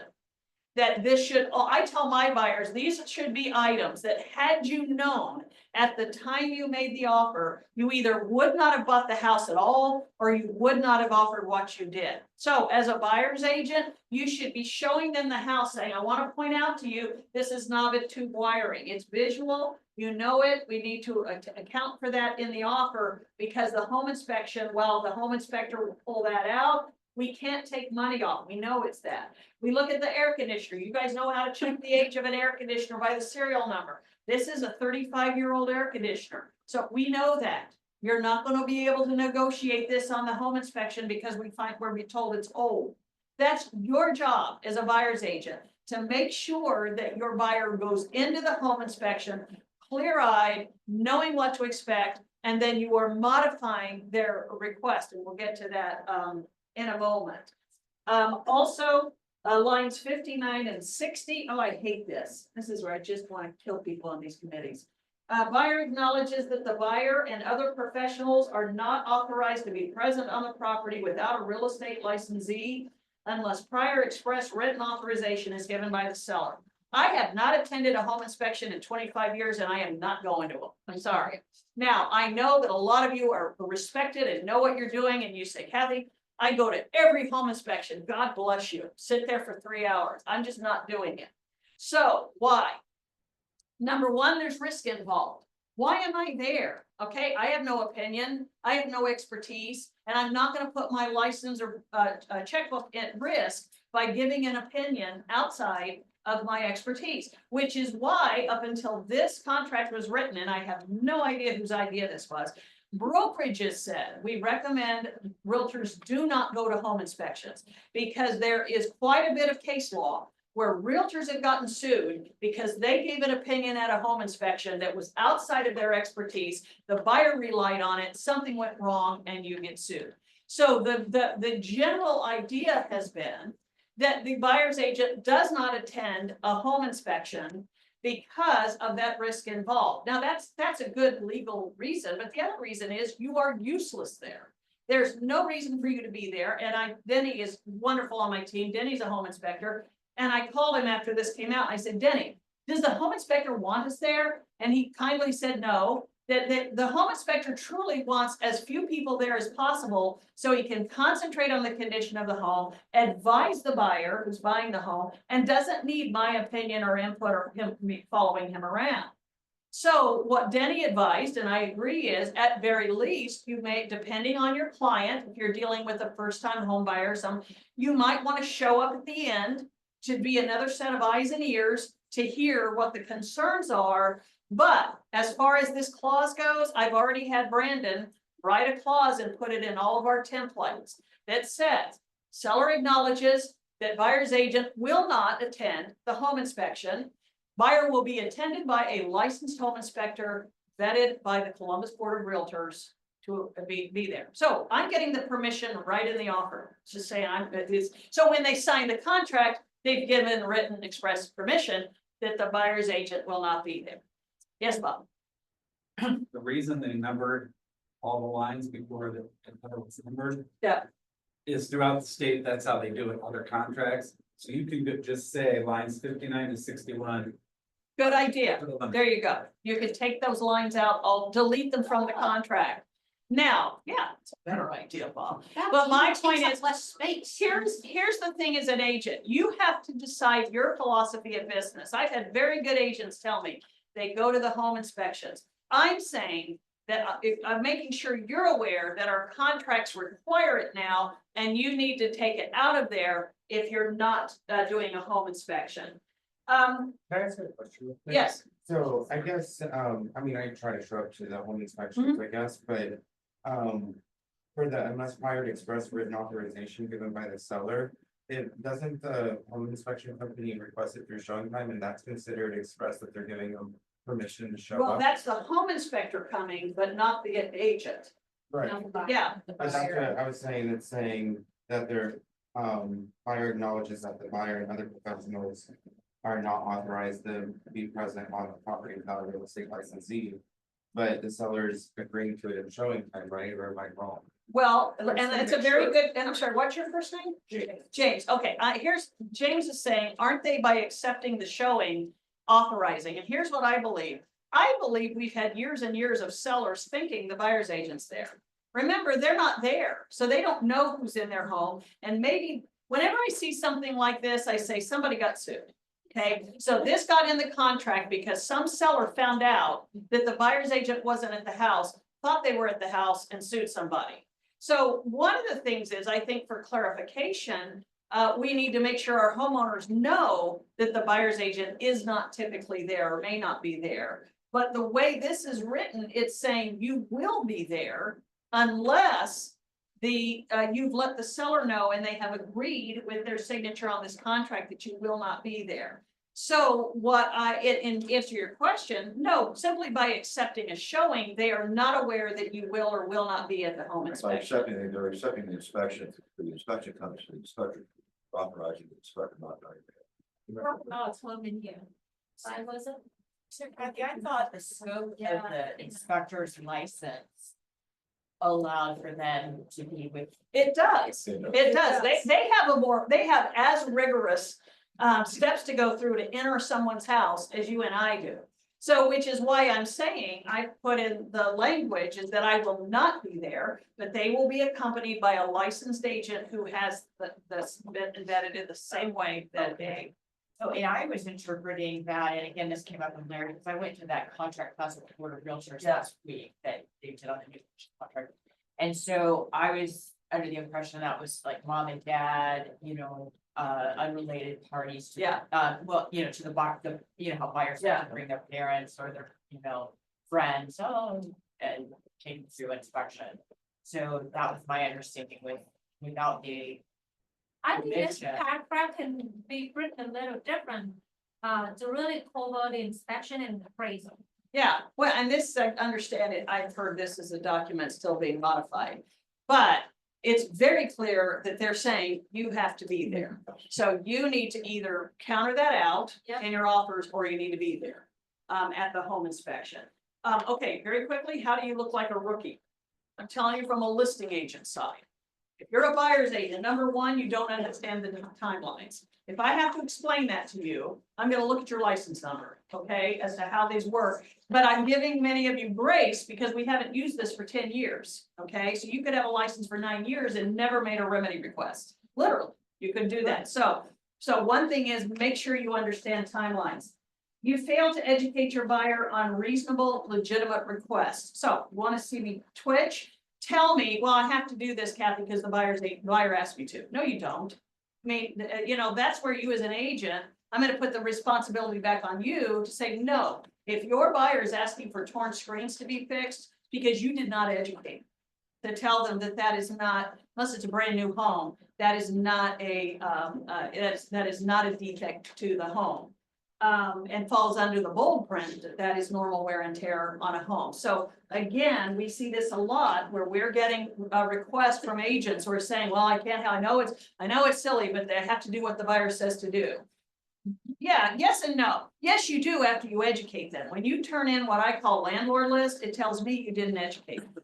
Because then they're just doing whatever they want without your guidance and what is reasonable given the bold print that says right here, that's what's reasonable. I had to do that a couple of times for some buyer, but then I called a listing agent and said, hey, the sellers, look at it, Yes. they know we are not. And That's what you're saying is, I agree with you, just roll with me here. I've done my job. And what did I say at our meeting this morning? Yeah, same thing. I said the same thing. I said, now I have buyer's agents who'll call me and say, Kathy, I'm getting ready to send this over. Just roll with me. I get it. I've had the conversation. I'll work with you all day long on that. But number 3 is what we see that just sends Shirley and I over the edge. Turning in the home inspection as your request to remedy. I mean, literally, 40 pages. Here's our request to remedy.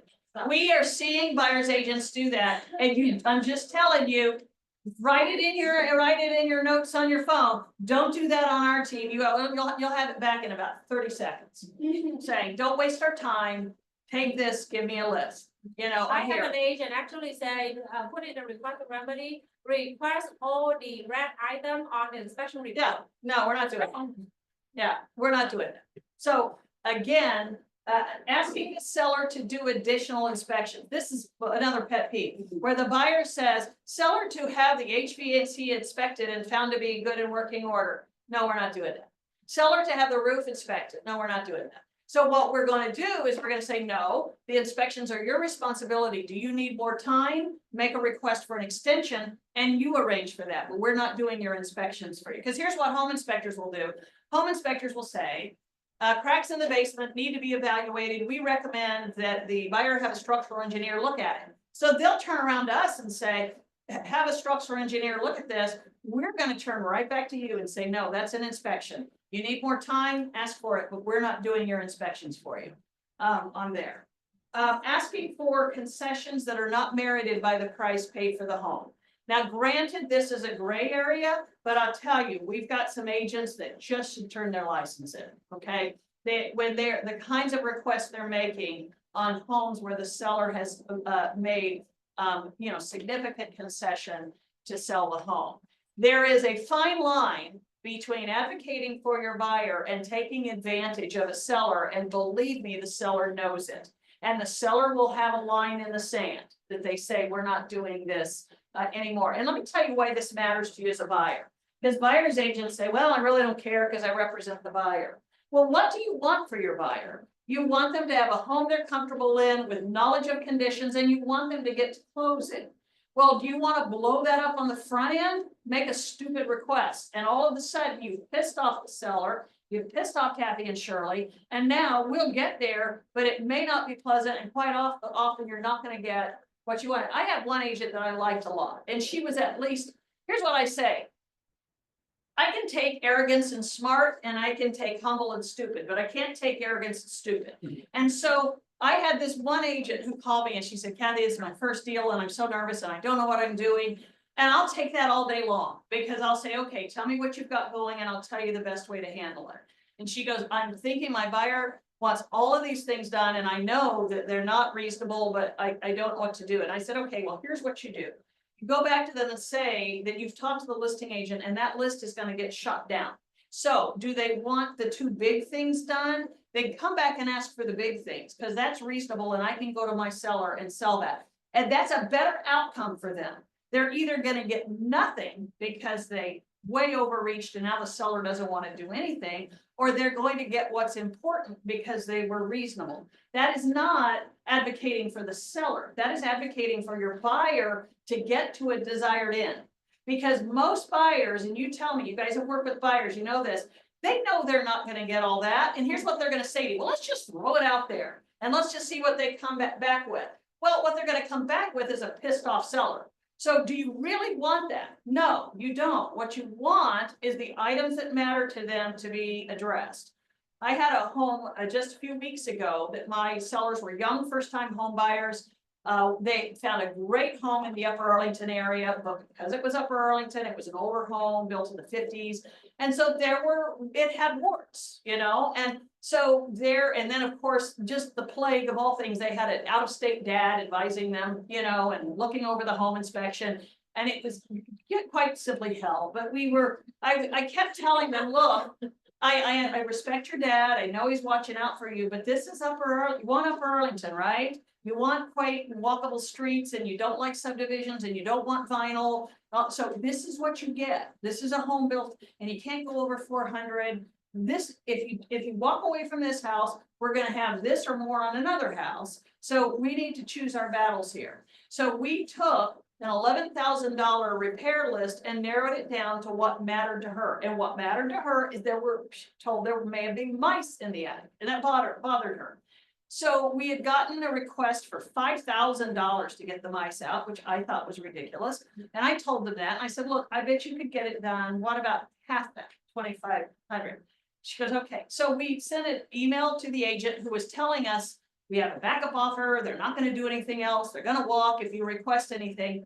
So I sent a letter to the agent. And I said, Craig, buyers love your house. We're not playing games. They don't want to walk off. They've already placing furniture in it. Here's what we started with. We have 11,000 in legitimate issues with this home. We've educated them. We've gotten this down to the thing that matters to them. Attached is an estimate for $5,000 to get the mice. I think that's ridiculous. Can we get 2,500 back in 2 hours with us, giving them the 2,500? Because the seller has to think, do I want to go back and do this all over again, or I just want this over with? Give them the mice money and be done. Yes. So Kathy, could you touch on how to resolve that with, because probably your buyer being a first time buyer doesn't have the cash, and so they're gonna need the seller's cash to do it. So, and they're probably gonna need to shop around and find the person in their budget. So what are the contractual ways that meet the lender, that they can get, whether it's carpet, whether it's mice, whatever it is? Yeah. Because it used to be something like Decorating allowances, yeah. So So the only way you can give your buyer money is by lowering the price or applying money to lender fees, or now realtors fees. That's the only way contractually that the lender will agree with that, except let's say the old days of decorating allowances, we used to say, we'll give you X amount of dollars and we want 5,000 decorating allowance, and literally at the table, the seller would give the buyer a check for $5,000. Lender said, no, we're not gonna allow that anymore because we don't know if we know it's built into the mortgage, but we don't know if it's going into the house or Disneyland. So they stopped allowing that. So, but there are still ways. Some lenders will allow you, let's say, I just had this done recently. Oh, we needed a new electrical box in the house.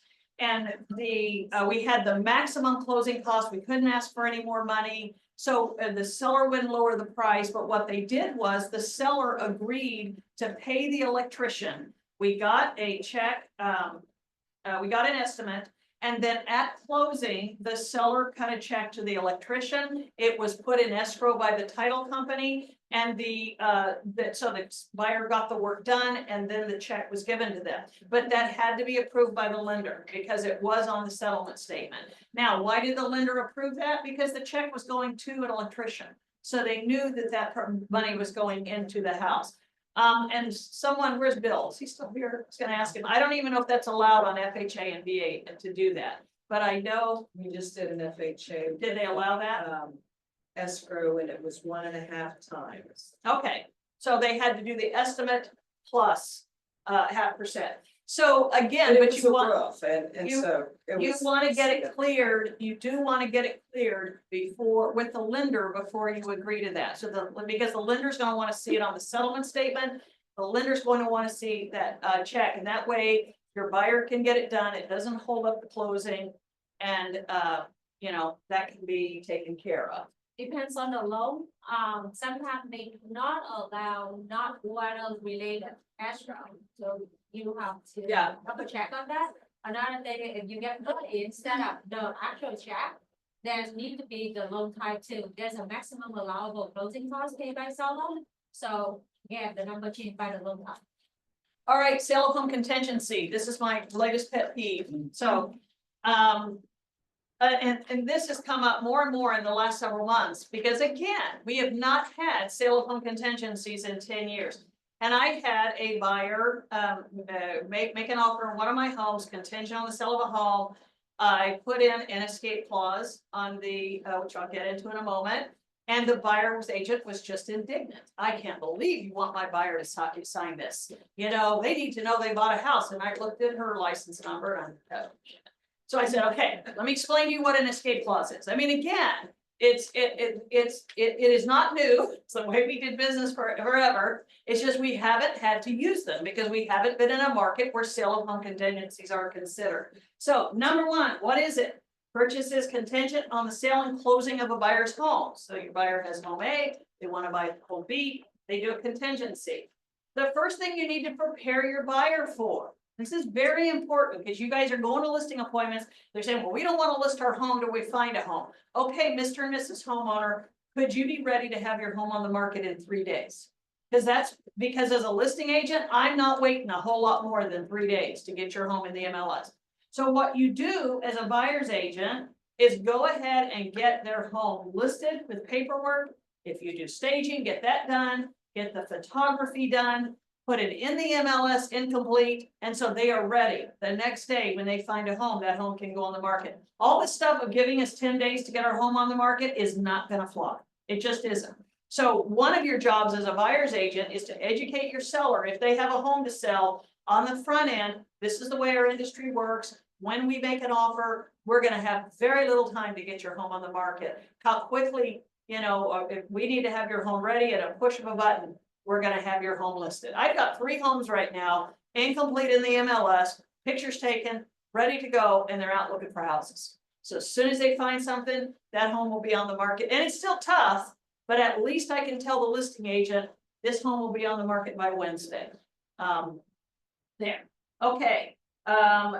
Closing, when you're writing the closing in, it used to be, we had virtually no delay in closing because homes were going right into contract. Now you need to allow, if you put your home on the market and you get your offer accepted, you need to give yourself 30 days or so to put your home in contract, which means the closing is delayed on the home you're buying for that same 30 days. If you represent the seller, okay, why is there a risk? I get this question all the time. The buyer's agent will say to me, oh, their home's gonna sell really quick. They're saying there's no risk here because their home's going to sell really quick. Now, if you go to your seller and say, look, there's no risk here because the buyer's agents told me they already have buyers and it's going to sell quickly, you're setting yourself up to learn a very, very hard lesson. Because the risk is not if the home will sell. The risk is it will sell and you have every risk involved with the closing of a home on a home that you do not control and have no knowledge of the buyer, no knowledge of the condition of the home. Here's what I'm telling you. If I put Mary's home in contract, okay, and I'm the only buyer and Mary is the seller, that I still have risks. Well, let's go back. I put it on the market. What are the risks? That it will go in contract, that Mary will get the price she wants, that the financing will go through, that the home inspection is good, that the home will appraise, the buyer won't break up with his girlfriend, lose his job, get in a car accident, or buy a vehicle. And then we're gonna close, okay? Those are all risks, but I control them because I chose the buyer, I advise Mary as the seller, I've seen the pre-approval letter, I know the condition of Mary's home and know the home inspection won't be an issue. I've spoken to the lender, I know they're a good, solid, well-employed buyer, I know the realtor, I know they're smart, I know they've advised their buyer. So I still have risks, even when one buyer buying one home.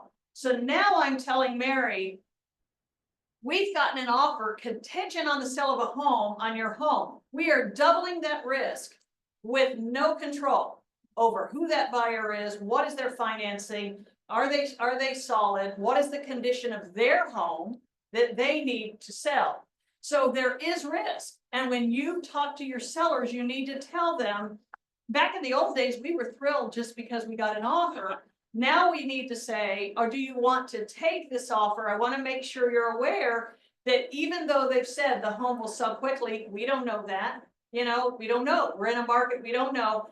Your home effectively comes off the market during this time. I'll get back to that. Your home effectively comes off the market. And we don't know the risk. We have no control over the risk on the buyer of their home. So it's okay if they take that contingency, but you don't want them to take that contingency without you advising them of the risk. Because then if any of those things fall through, they say, yeah, Kathy told us that could possibly happen. So how do you prepare the seller for the risk? You make sure they know what happens in the MLS. You still have to mark that home in contract, even though it's contingent on the sale of a home. You have to mark it in contract with an escape clause, if there is one. What does that do? Well, it gets skipped over. It gets skipped over it gets skipped over by everyone who has a home to sell. But a lot of people only pull up coming soon and active on the listing. So you need to prepare your seller. Well, and they say to me, well, that's great. We have an escape clause, so we'll still get showings, right? No, Mr. and Mrs. Seller, you probably won't. Because in this market, number one, you've set yourself up. You are already a competing offer. The buyer already knows you have an offer. So are they going to make an offer on your home knowing they're competing with someone? Or are they just going to now look at the 3 or 4 that are coming on the market around you? Or are they going to go buy a new bidder? So it slows down. What happens? This is really important. What's the price on the buyer's home? We don't know. We have no control over it. I've been known to ask the buyer's agent, what are you pricing the home at? Well, I don't know. We're going to discuss it. Well, we're not taking your offer till we know what you're pricing your home at. Why? Because I'm going to go back and check that realtor's work. Do I agree with that price? I turned down a sale of home contingency about this time last year because I did not agree with the price, and the neighborhood the agent was selling in had 6 listings. I called all of those agents. Are you getting showings? No. Are you getting offers? No. So I told my seller, we're not going to tie our home up with this. And the agent said to me, oh, but it's a great house. It has this and that. And I said to her, if I remember correctly, she wanted a price around $525. I said, your client's house is a $460 house at most. And I said, so no, we're not taking your offer. You remember, you represent the seller. An offer is only a good offer if it's a good offer. So again, what is the price? You should ask that. You have the right to ask that. Once I'm told what the price is, then I counter that. If they say we're pricing at 400, then I put in our counter offer, buyer's home to be on the market by X days at a list price of no higher than 400,000. So I locked them in, that, because that's what I was told, on there. So again, you're protecting your seller's interest in doing that. Now, this is another thing. What if you're doing this on a high-end home? You've got an $800,000 listing, you get an offer from someone who has a $600,000 listing. What are the odds that they have a sale of home contingency? And shouldn't your seller have the right to know that? If the offer they get is contingent on another home selling, I don't want to have to explain to my seller 3 weeks later, well, it wasn't that home that fell through, it was the home for their buyer that fell through. Well, we didn't know the buyer had a home to sell. You know, so what I put in there is this line right here. If the offer on buyer's home is contingent upon the sale of a third property, seller will be notified and will be given the option of accepting a second sale of home contingency or calling this contract null and void. Okay, so the seller has the right to know that, and then the seller can say, no, I'm sorry, we're out. It's already been 3 weeks. We don't want to wait for another home to sell. If buyers, this is another one. By the way, I learned all this by getting burned. If the buyer's home goes into contract and then back on the market again, for any reason, they have to let you know that it is. I've had buyer's agents say, well, let's just quickly get it back on the market. We'll get it back into contract. We won't tell anybody. So I put this in my contracts. If buyer's home goes into contract and is reactivated as an active listing on the MLS for any reason, seller will be notified and will be given the option of calling this contract null and void. So you're really keeping the buyer's agent on a short leash. You're saying, if I'm going to tie my home up with yours, then this is what we're going to. Now, why am I showing you this? I'm showing you the cards of a listing agent, because as a buyer's agent, you should prepare your buyers so I don't get that shocked phone call from a buyer's agent that we are actually putting in an escape clause, you know, in the offer. You should already be up the road with this. But Mr. and Mrs. Buyer, we're going to do our best to get your home sale accepted, but here's what you need to be prepared for. A good listing agent is going to make sure that we're on our toes getting this home sold. It's more of a comment, but there was a buyer's agent on my team and he was going to make a home sale contingent offer. And the lender that he was kind of forced to work with was super good friends with his buyers. And the lender was encouraging him to write the offer without a home sale contingency because she would just deny the financing if the house didn't go under contract. Yeah.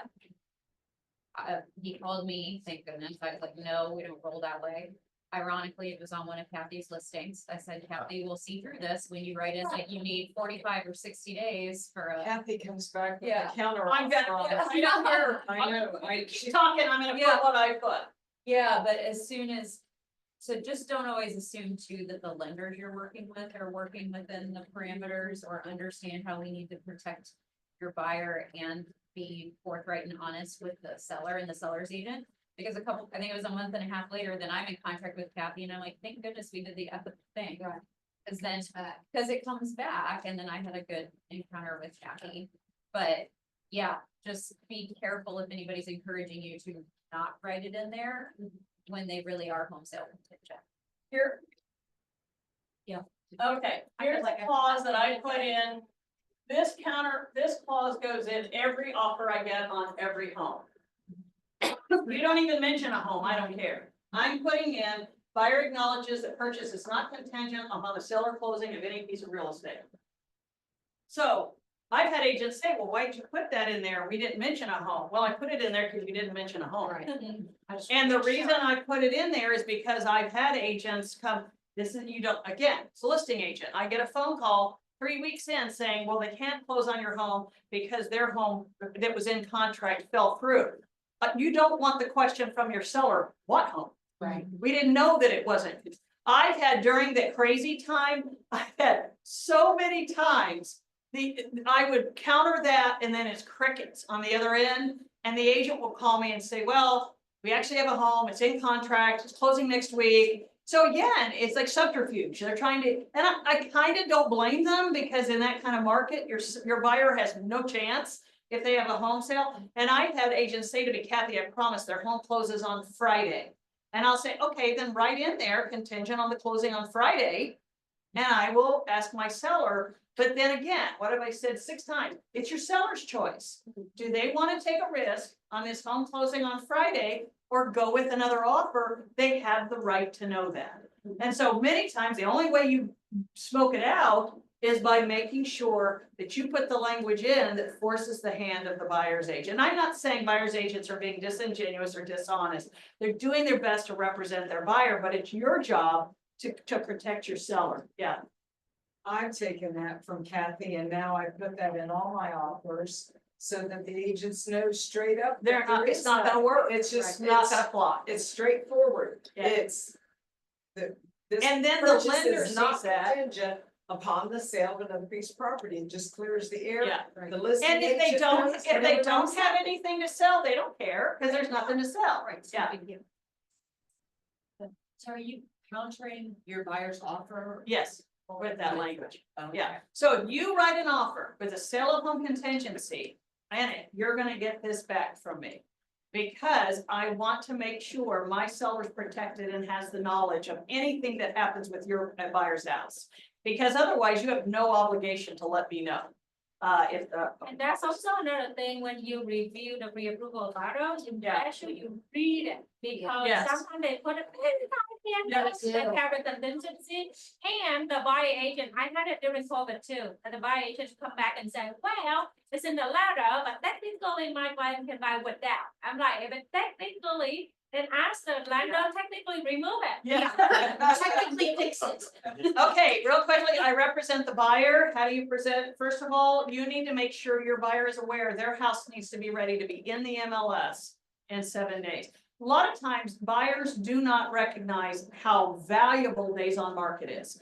And so you need to educate them. To them, 7 days is really quick. To me, it's an eternity that my homeowner's home is off the market while your home is being prepared. So on the buyer end, you need to prepare your buyer that says, I have buyer's agents call me, say, Kathy, pictures are done, papers, I have it ready to go. Once they're once we have an accepted offer, I'll turn around, push the button, their home will be on the market. So again, be prepared to have an escape clause countered to you, or add the escape clause yourself. I'll get back to that. First of all, educate your buyers on what an escape clause is, that you are going to get it from a good listing agent. Nobody's going to let them just hang out there and hope somebody comes on their home. And why would I add the escape clause myself? Because you know it's coming, okay? So if you write your own escape clause, you determine the terms of that escape clause. So for example, if I'm writing the escape clause, I'm going to give you 24 hours to get back with me. You know, if I get another offer on my home, I'm going to call Mary and say, Mary, we received another offer. You have 24 hours to move forward.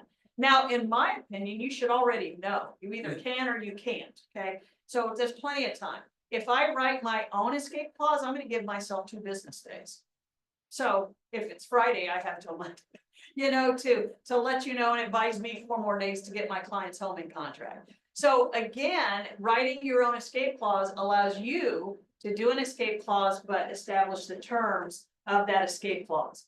What an escape clause says is that the seller is going to continue to market, show the property. Should another offer be received and negotiated into a contract, the buyer will be notified and be given X amount of time to remove their sale of home contingency and proceed to closing, or the contract's null and void. I also put in there that if the buyer's home is not in contract at the time they waive that contingency, that it will be accompanied by a lender's letter that says that they're qualified to buy without the sale of their home. I've given you a suggestion for sort of an in-between. Because here's what I do understand. We are still in a market where some homes are going to go into contract in 7 days. And the buyer's agent will say to me, Kathy, they just don't want to go all this trouble if they're going to get bumped tomorrow. If it's a really good offer, I don't mind giving them 7 days free of the escape clause. Say, okay, get it on the market. You have 7 days. On day 8, the escape clause kicks in.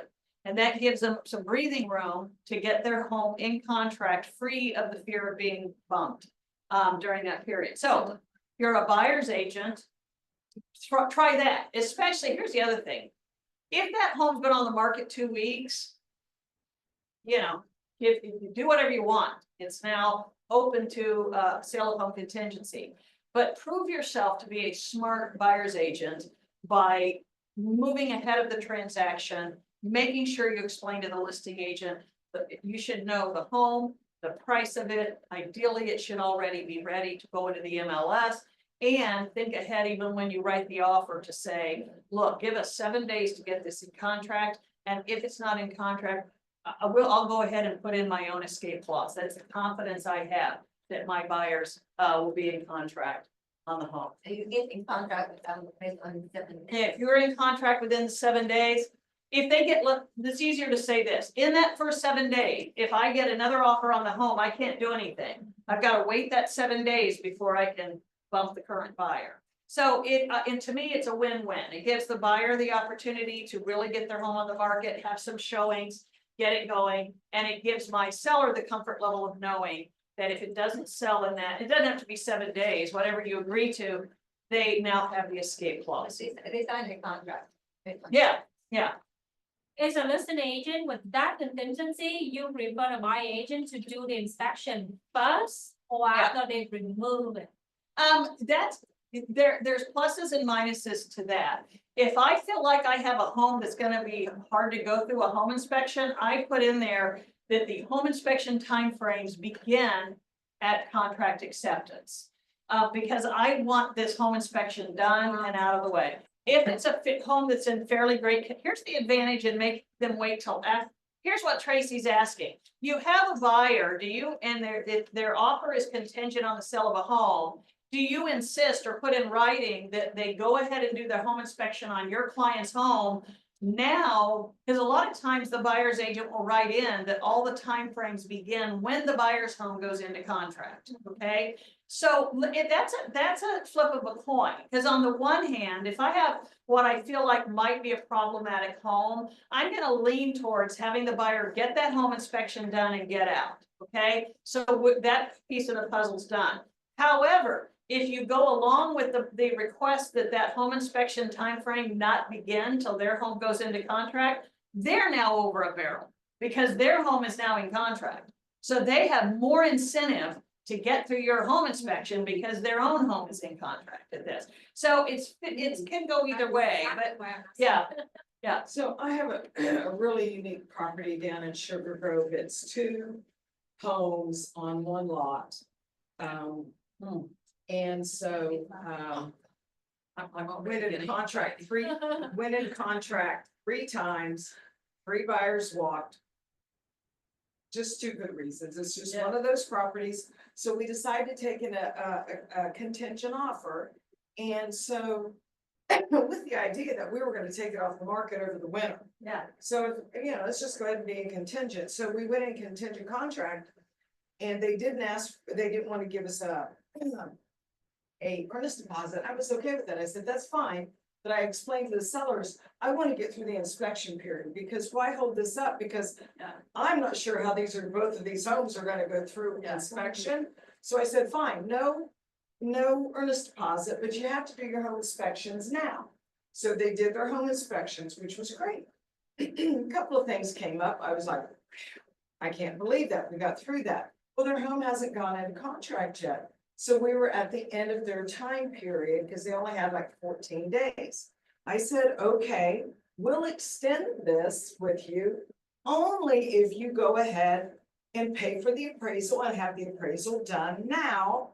That's the next barrel to get over. Yeah. So they ordered the appraisal. So this kept them on the hook because they continue to invest money into the property. They really want it. And we're trying to get over these barrels as we go. So just like Kathy said, if you have a property that you're concerned about inspections, push for those to be done ahead of time. But there's all kinds of ways to work that offer.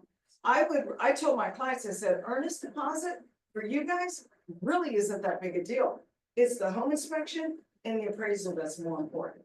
So that's the way Yeah. we went. And let me say too, I've done this as a listing agent. They wanted it, their home doesn't go into contract and they wanted an extension on the time to get their home in contract. I've required a price reduction for that extension.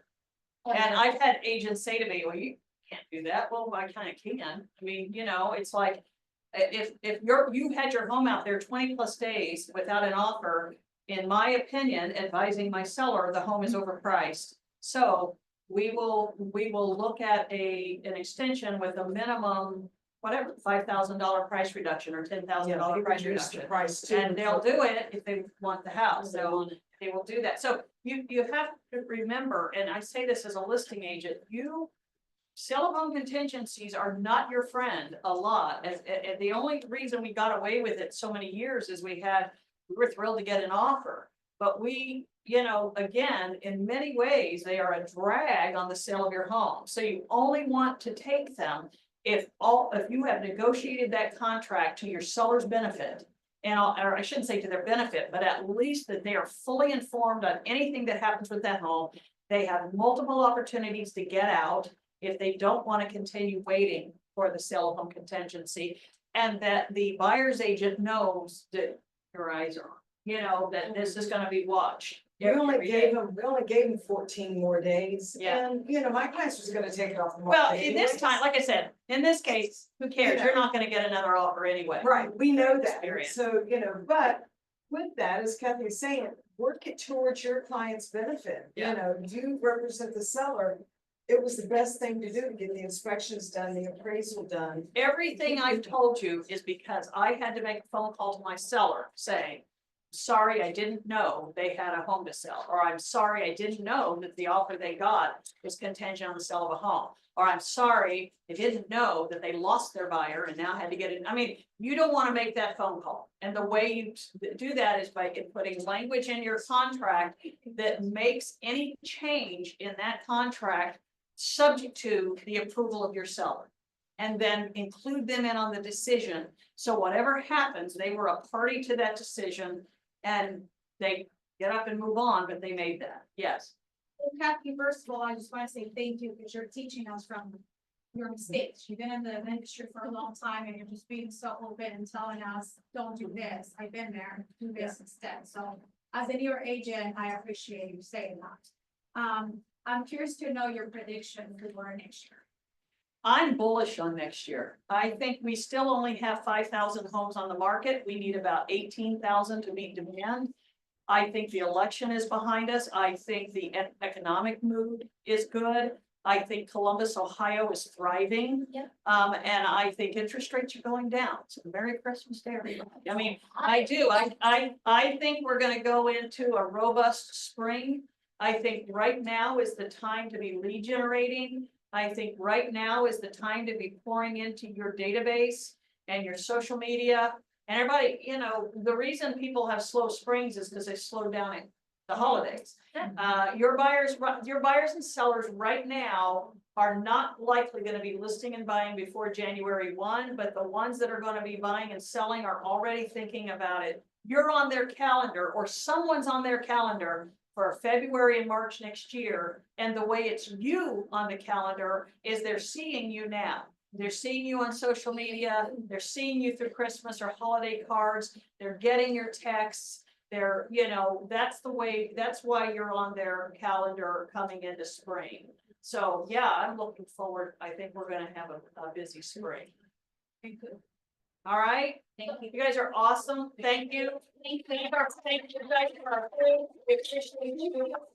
And So on the home sale contingency, I want to encourage you to talk to the vendor because there's many ways not to go to chat. Yeah. That's out in the current homes. Yes. Yeah, maybe they know. That's